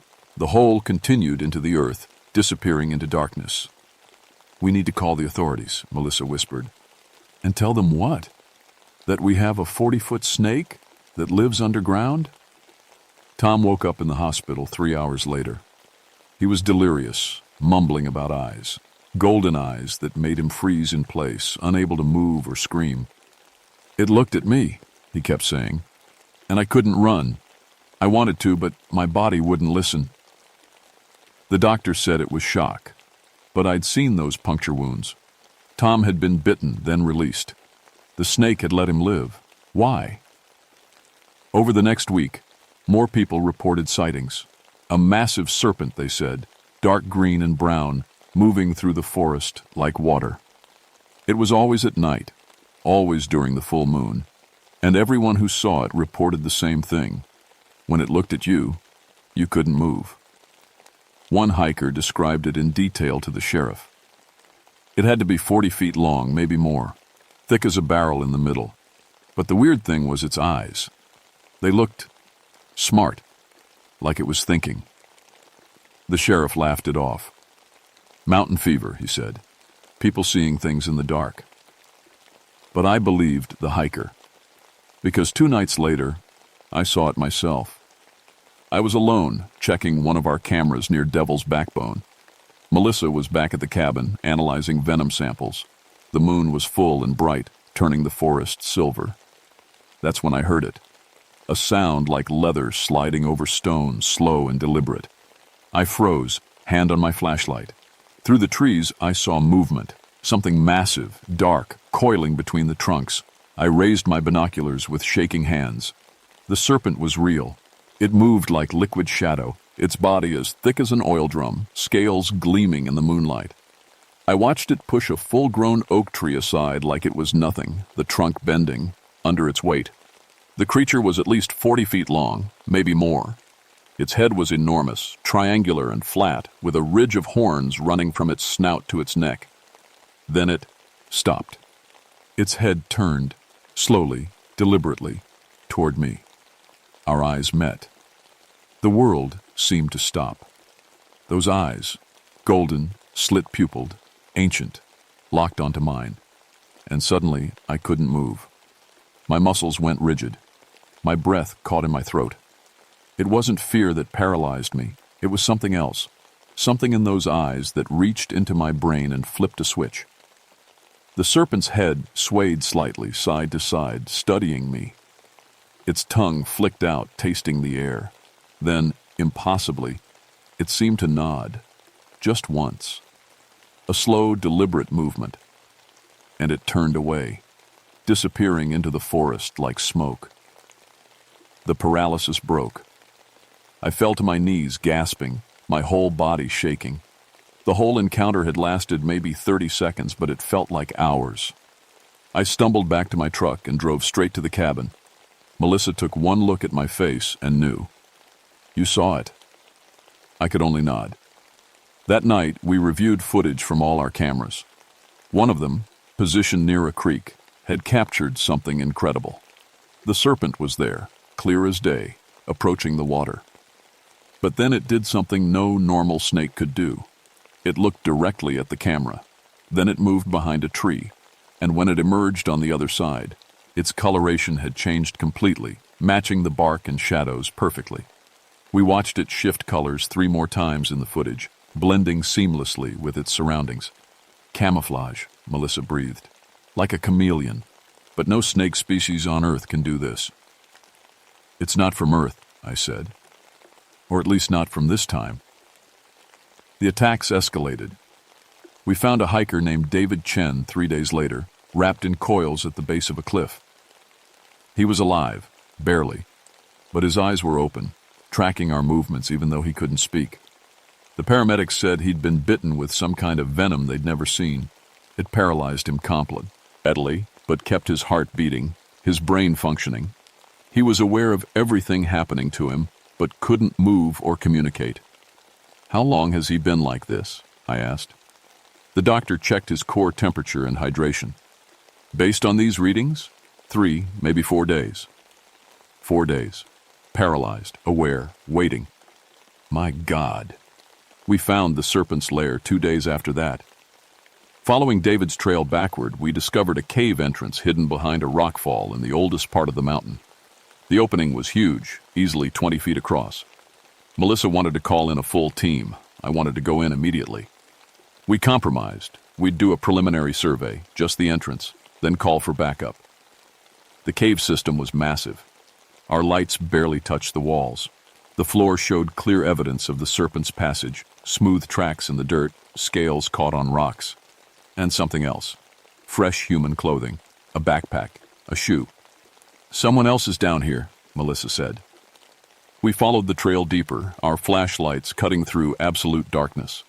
The tunnel sloped downward, then opened into a chamber so large our lights couldn't find the far wall. What we found there will haunt me forever. People. Dozens of them. Alive. They were arranged along the walls, cocooned in some kind of thick, translucent slime that held them upright. Their eyes followed us as we entered, wide and desperate. They couldn't speak, couldn't move, but they were conscious. All of them. I recognized faces.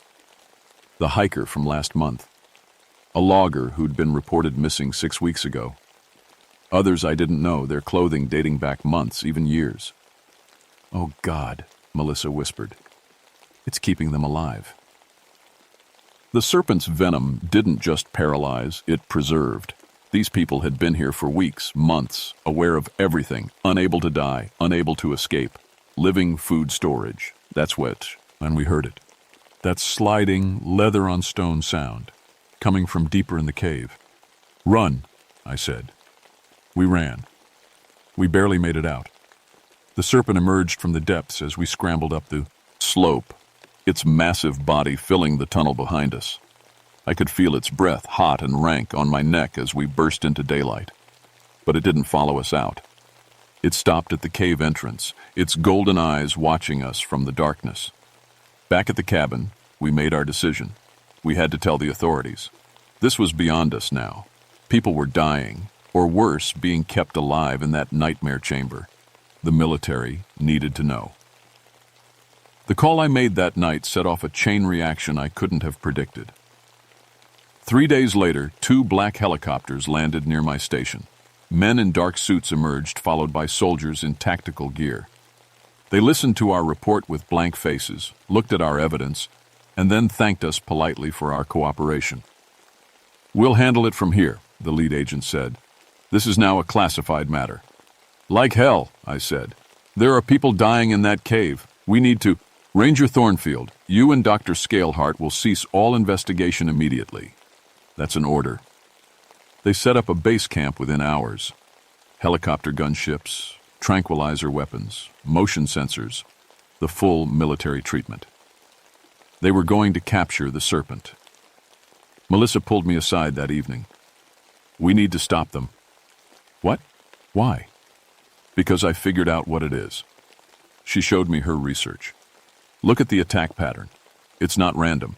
Every single victim was involved in damaging the mountain.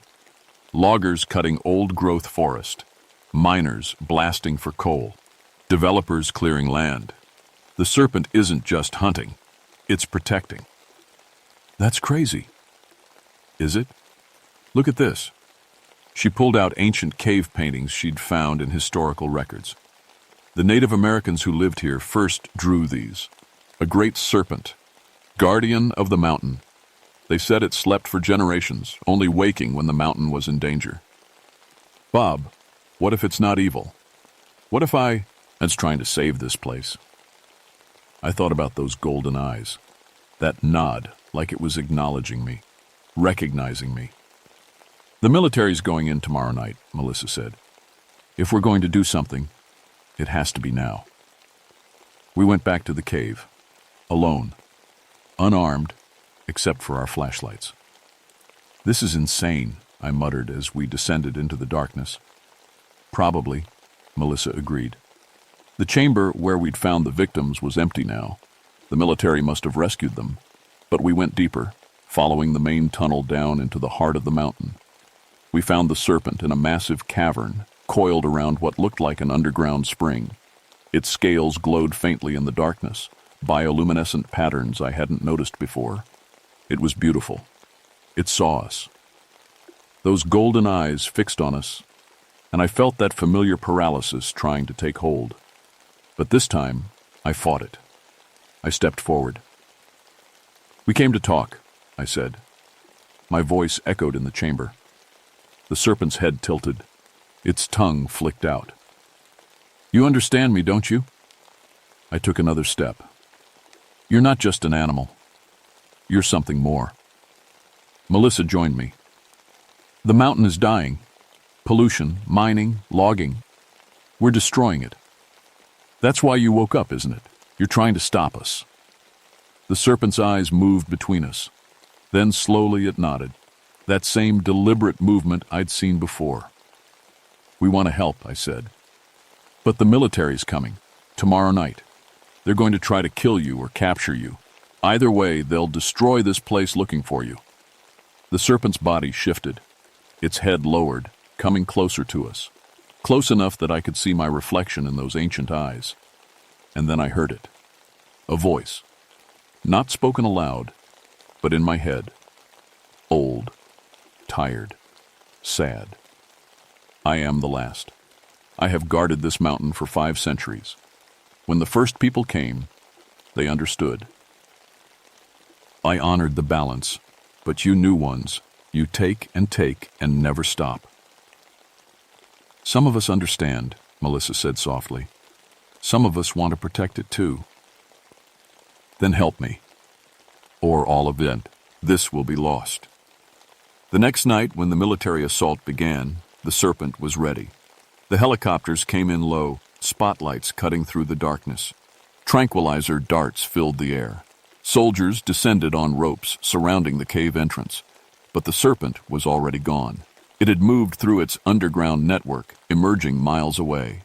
The soldiers found empty tunnels and abandoned chambers. Over the next week, they searched the entire mountain range. They never found it. Every time they got close, the serpent vanished, using its camouflage and intimate knowledge of the tunnels to stay hidden. Melissa died on the 8th day of the search. She was with me, trying to lead the soldiers away from one of the serpent's hiding spots, when a helicopter spotted something and opened fire. The bullets weren't meant for her, but in the chaos, in the darkness, mistakes happen. I held her as she died, there in the forest she'd been trying to save. "Tell them," she whispered. "Make them understand." The military called off the search 2 weeks later. Too expensive, too dangerous. No results. They classified the entire operation, made everyone sign non-disclosure agreements, and left. But I stayed, and I made a deal. The government established a wildlife preserve covering 50 square miles of the most pristine forest in the Poconos. No logging, no mining, no development. They said it was to protect endangered species. They weren't wrong. I became the head ranger of that preserve. My official job is wildlife management. My real job is something else entirely. Once a month, I hike to a certain cave entrance. I leave supplies there, not food, but information. Maps showing where new development is planned. Reports on pollution levels. Data on the ecosystem's health. And sometimes, when the moon is full and the forest is quiet, I see golden eyes watching from the dark. Ness, a massive shadow moving between the trees, protecting what's left of the wild places. The serpent keeps its part of the bargain. No more attacks, no more deaths. As long as the mountain is protected, it stays hidden. The preserved land is thriving now. Trees growing taller, streams running cleaner, wildlife returning in numbers we haven't seen in decades. Sometimes I think about Melissa, about her theory that the serpent wasn't evil, just desperate. Maybe she was right. Maybe when you back any creature into a corner, when you threaten everything it was meant to protect, it fights back the only way it knows how. I'm 50 now, 5 years older and a lot wiser. Emma graduated from college and moved to California. She thinks I'm just a park ranger, living a quiet life in the mountains. She doesn't know about the nightmares, the memories of that chamber full of living victims, or the sound Melissa made when she took her last breath. But she also doesn't know about the incredible secret hiding beneath these ancient hills. About the guardian that has watched over this land since before America was even a dream. About the deal that keeps both the serpent and the mountains safe. Last week, a developer started making noise about building a resort just outside the preserve boundary. He filed permits, hired contractors, started clearing land. His equipment all mysteriously malfunctioned on the first day. Engines seized, tires slashed, tools vanished. The workers reported seeing a massive snake in the area. They quit on the spot. The developer gave up after 3 days. He sold the land to the state, who added it to the preserve. I approved the paperwork myself. Tonight, I'll make my monthly hike to the cave. I'll leave my reports, my maps, my warnings about threats to the mountain. And if I'm lucky, I'll see those golden eyes one more time, watching from the shadows. The Serpent Nut's spine runs through these mountains, ancient and unbreakable. And as long as I'm here, as long as I keep my promise to Melissa, that spine will remain protected. Some people say the Pocono Mountains are haunted. They're not wrong, but they don't understand what kind of ghost watches over these hills. Not a spirit of the dead, but a guardian of the living. A protector that has outlasted empires and will outlast us all. I walk these forests now with a different understanding. Every tree, every stream, every stone is part of something larger, something worth protecting. The serpent taught me that. Melissa died believing it. And somewhere deep beneath my feet, in tunnels carved over centuries, the last guardian of the old world sleeps and watches and waits. The mountain is safe. For now. And that's enough.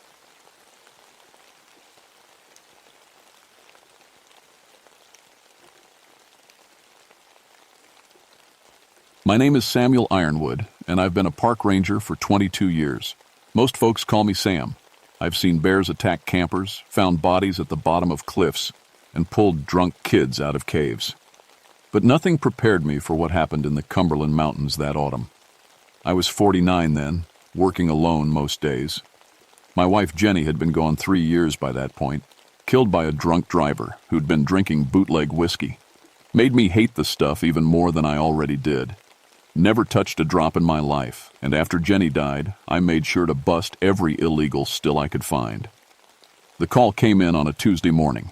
2 hikers, college kids from Nashville, had run screaming out of the woods near Copper's Ridge. They told the local sheriff they'd been chased by burning men who smelled like alcohol and smoke. Sheriff Hawkins called me because Copper's Ridge sat right on the edge of my territory. Probably just some vagrant's campfire got out of hand, Hawkins said over the radio. But you know how these old mountains are.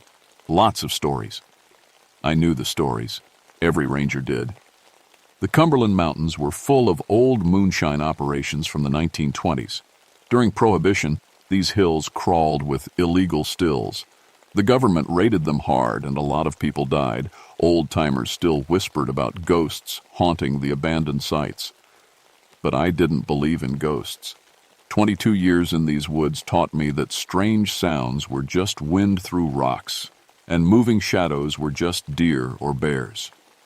People saw what they wanted to see, especially when they were scared.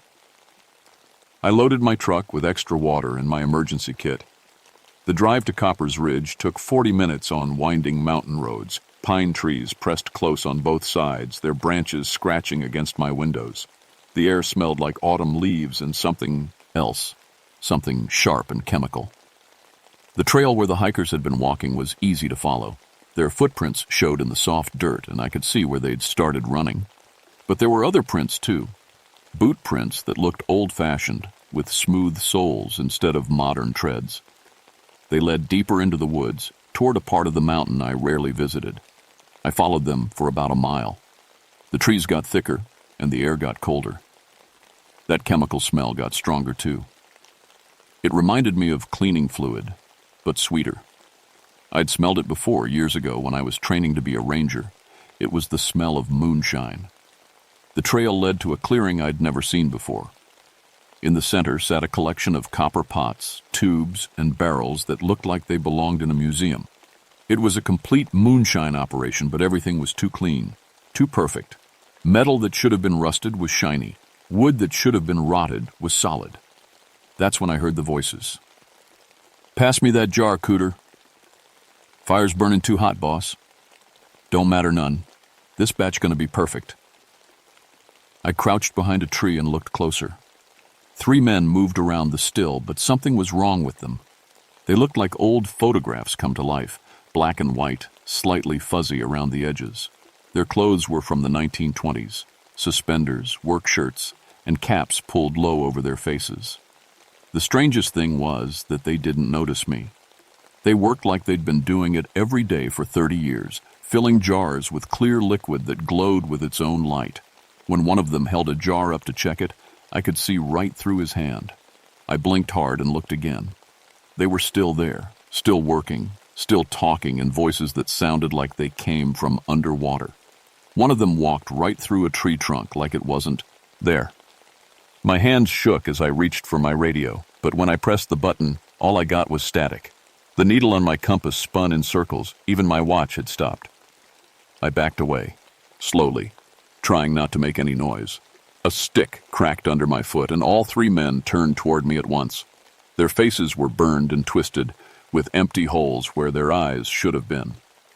They opened their mouths and let out a sound like steam escaping from a kettle. I ran. I didn't stop running until I reached my truck.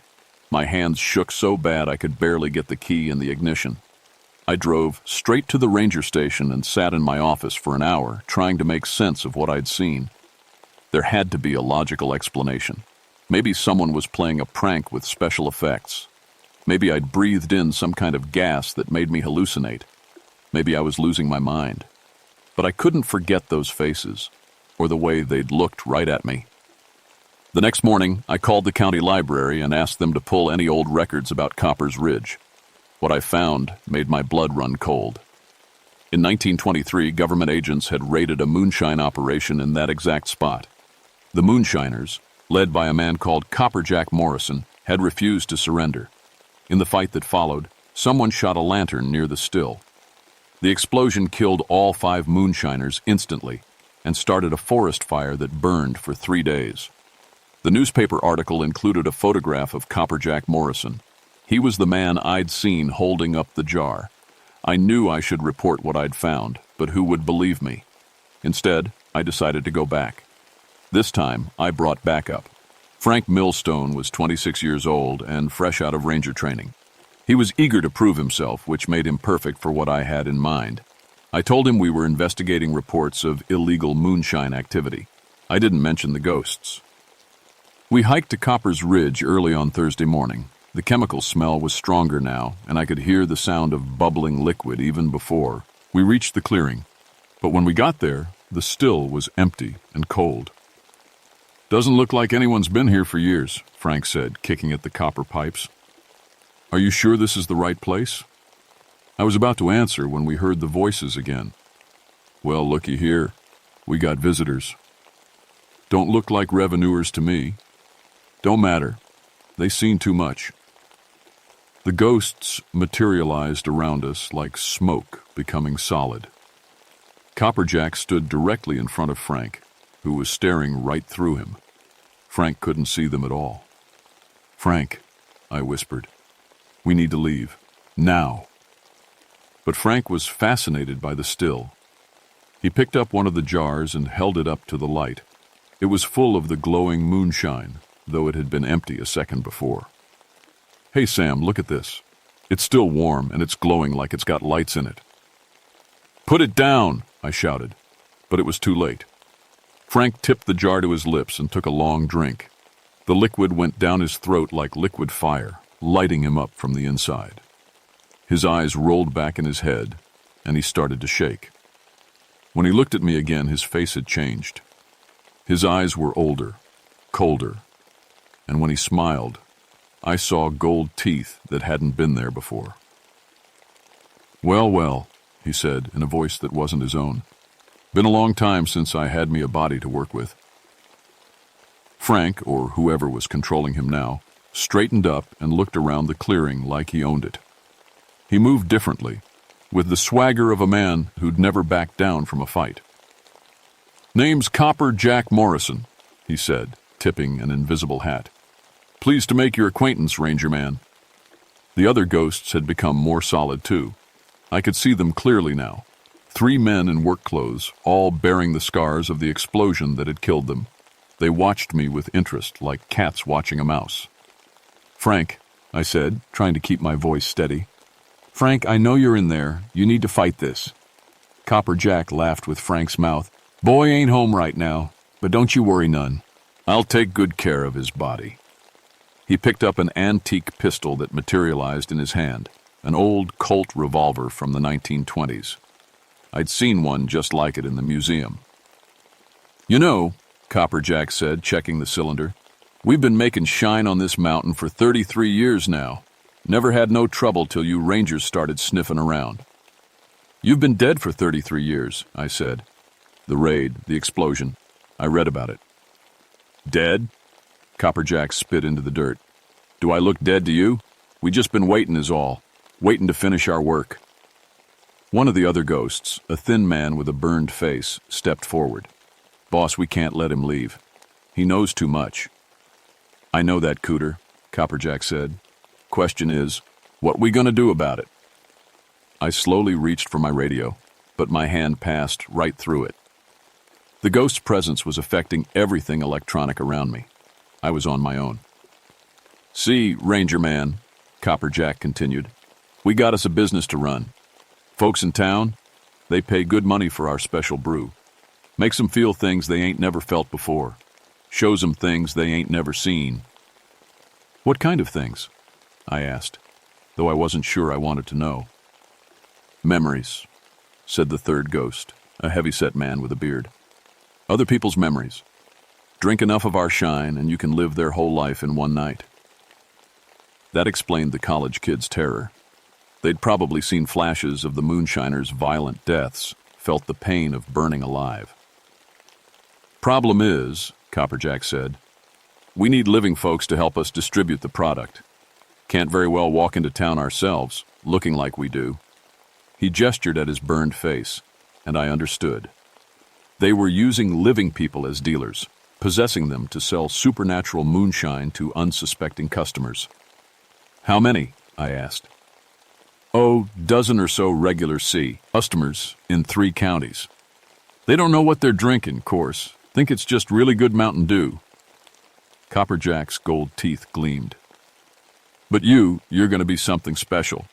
A ranger's got access to all sorts of places we can't reach. The barrel of the antique pistol swung toward me. So here's what's going to happen. You're going to drink a jar of our finest, and then you're going to help us expand our territory. I looked at Frank's face wearing Copper Jack's personality and felt sick. Somewhere inside, my young partner was trapped, probably screaming. I had to find a way to save him. What if I refuse? I asked. Then we kill you and find another ranger. They'll send someone to look for you eventually. The other ghosts moved closer, their forms becoming more solid with each step. I could feel the cold radiating from their bodies and smell the smoke that clung to their burned flesh. That's when I remembered something my grandmother used to say. She'd been a religious woman, born and raised in these mountains. Evil spirits got rules, she'd told me once. They can't just take what they want. They got to be invited in, or they got to win it fair and square. Wait, I said. You said you've been making moonshine for 33 years, but you died in 1923. Why haven't you moved on? Copper Jack's expression darkened. Ain't none of your business. But I could see I'd hit a nerve. You're stuck, aren't you? You can't leave until you finish something. We was making the perfect batch, said Cooter quietly. Shine so pure it could raise the dead. Boss says if we can make it just right, we can bring ourselves back proper. Shut up, Cooter, Copper Jack snapped. That's it, isn't it? I pressed. You think if you make perfect moonshine, you can resurrect yourselves. But it's not working, is it? 33 years, and you're still ghosts. Copper Jack's face twisted with rage. He pointed the pistol at my head, and I could see his finger tighten on the trigger. But before he could fire, I heard something that changed everything. A car, engine, coming up the mountain road. The sound of the engine made all the ghosts freeze. Copper Jack's head snapped toward the trail, and for a moment, Frank's real personality flickered through. Sam? Frank's voice was weak and confused. What's happening to me? Fight it, Frank, I shouted. You're stronger than they are. But Copper Jack regained control quickly. Cooter, go see who's coming. If it's more rangers, deal with them. The thin ghost nodded and faded away like smoke. I heard him moving through the trees, invisible but not silent. A few minutes later, we heard a car door slam, then a man's voice calling out, "Hello? Is anyone up there? I'm looking for Ranger Ironwood." It was Sheriff Hawkins. He must have gotten worried when I didn't check in. "Perfect," Copperjack grinned. "2 for the price of 1. That's when I made my decision. I couldn't let Hawkins walk into this trap, and I couldn't let these ghosts possess any more innocent people. There was only one way to stop them. I had to destroy the still. While Copperjack was distracted by the approaching sheriff, I lunged for the main copper pot. It was full of the glowing moonshine, bubbling and steaming. If I could tip it over, maybe the whole operation would collapse. But my hands passed right through the metal. The still existed in the ghost world, not the real world. I couldn't touch it any more than Frank could see it. "Nice try, Ranger Man," Copperjack laughed. "But you can't fight what you can't touch." That gave me an idea. If the still existed in the ghost world, then maybe I needed to enter their world to destroy it. And there was only one way to do that. I grabbed the jar of moonshine that Frank had been drinking from. There was still some left in the bottom, swirling with its own cold light. "You want me to drink this?" I said. "Fine, but I'm making the choice myself." Before Copperjack could stop me, I tilted the jar to my lips and drank every drop. The moonshine hit my throat like liquid lightning. The world exploded into color and sound and memory that wasn't mine. I felt the heat of the explosion that had killed them, tasted the smoke and blood and terror. I experienced Copperjack's final moments. The government agents surrounding the still, the gunfire, the desperate decision to fight rather than surrender. But I also felt something else. Copperjack Morrison hadn't been a monster. He'd been a father, trying to make money to feed his family during the worst economic times in American history. His daughter had been sick, dying of tuberculosis, and the doctor bills were more than he could make farming. The moonshine had been his last hope. When the visions faded, I found myself standing in a world that looked like an old photograph. Everything was black and white and slightly fuzzy. I could see the ghosts clearly now, and more importantly, I could touch their still. "Well, I'll be damned," Copperjack said. "Look who's joined the party." I looked down at my hands. They were translucent, like the ghosts, but I could still feel them. I was existing in both worlds at once, alive, but temporarily ghostly. "You understand now," Copperjack said quietly. "You've seen why we do what we do." "I understand," I said, "but that doesn't make it right." I grabbed the main copper pot with both hands and threw my whole weight against it. The hot moonshine splashed across the ground, hissing and steaming. The other containers followed one by one until the entire operation was destroyed. The ghosts screamed in unison, a sound like wind through a graveyard. They rushed at me, but their forms were already fading. Without the still to anchor them to the physical world, they were losing their power. 33 years, Copperjack shouted. 33 years of Bark! "It's over, Jack," I said. "Time to let go." "My daughter," he cried. "She was going to die. I had to try." "She's been waiting for you," I said softly. "For 33 years, she's been waiting for her daddy to come home." Copperjack looked at me with Frank's eyes, and for a moment, I saw past the anger and desperation to the grief underneath. "You really think so?" "I know so." The other ghosts were already fading, their forms dissolving into morning mist.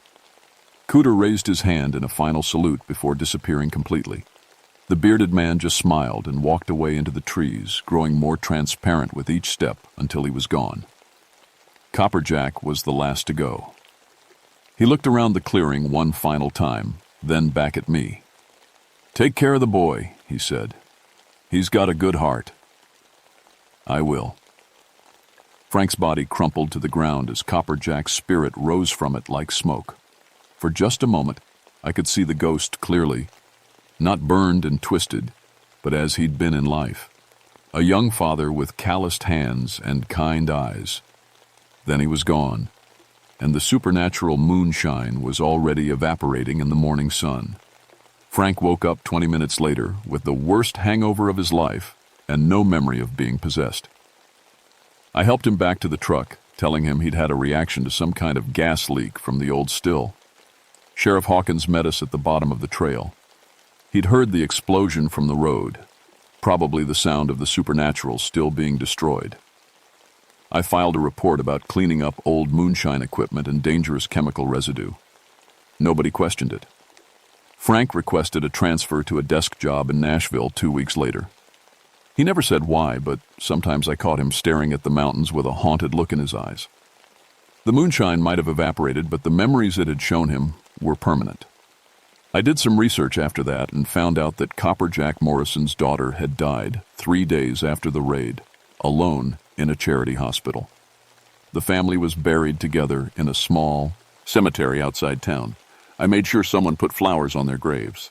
The official report listed the incident as routine cleanup of abandoned illegal equipment. But sometimes, late at night, I get calls from other rangers about strange things in the mountains. Glowing lights near old still sites. Voices in the woods speaking in outdated slang. The smell of moonshine where there shouldn't be any. I always tell them to be careful. The Prohibition era left a lot of ghosts in these hills, and not all of them are as reasonable as Copper Jack Morrison. Most nights, I sleep fine. But sometimes I dream about that clearing and wonder how many other spirits are out there, trapped by unfinished business and desperate love. How many fathers are still trying to save children who died decades ago? The mountains keep their secrets well, and some secrets I'm learning are better left buried, but I keep my radio close, just in case.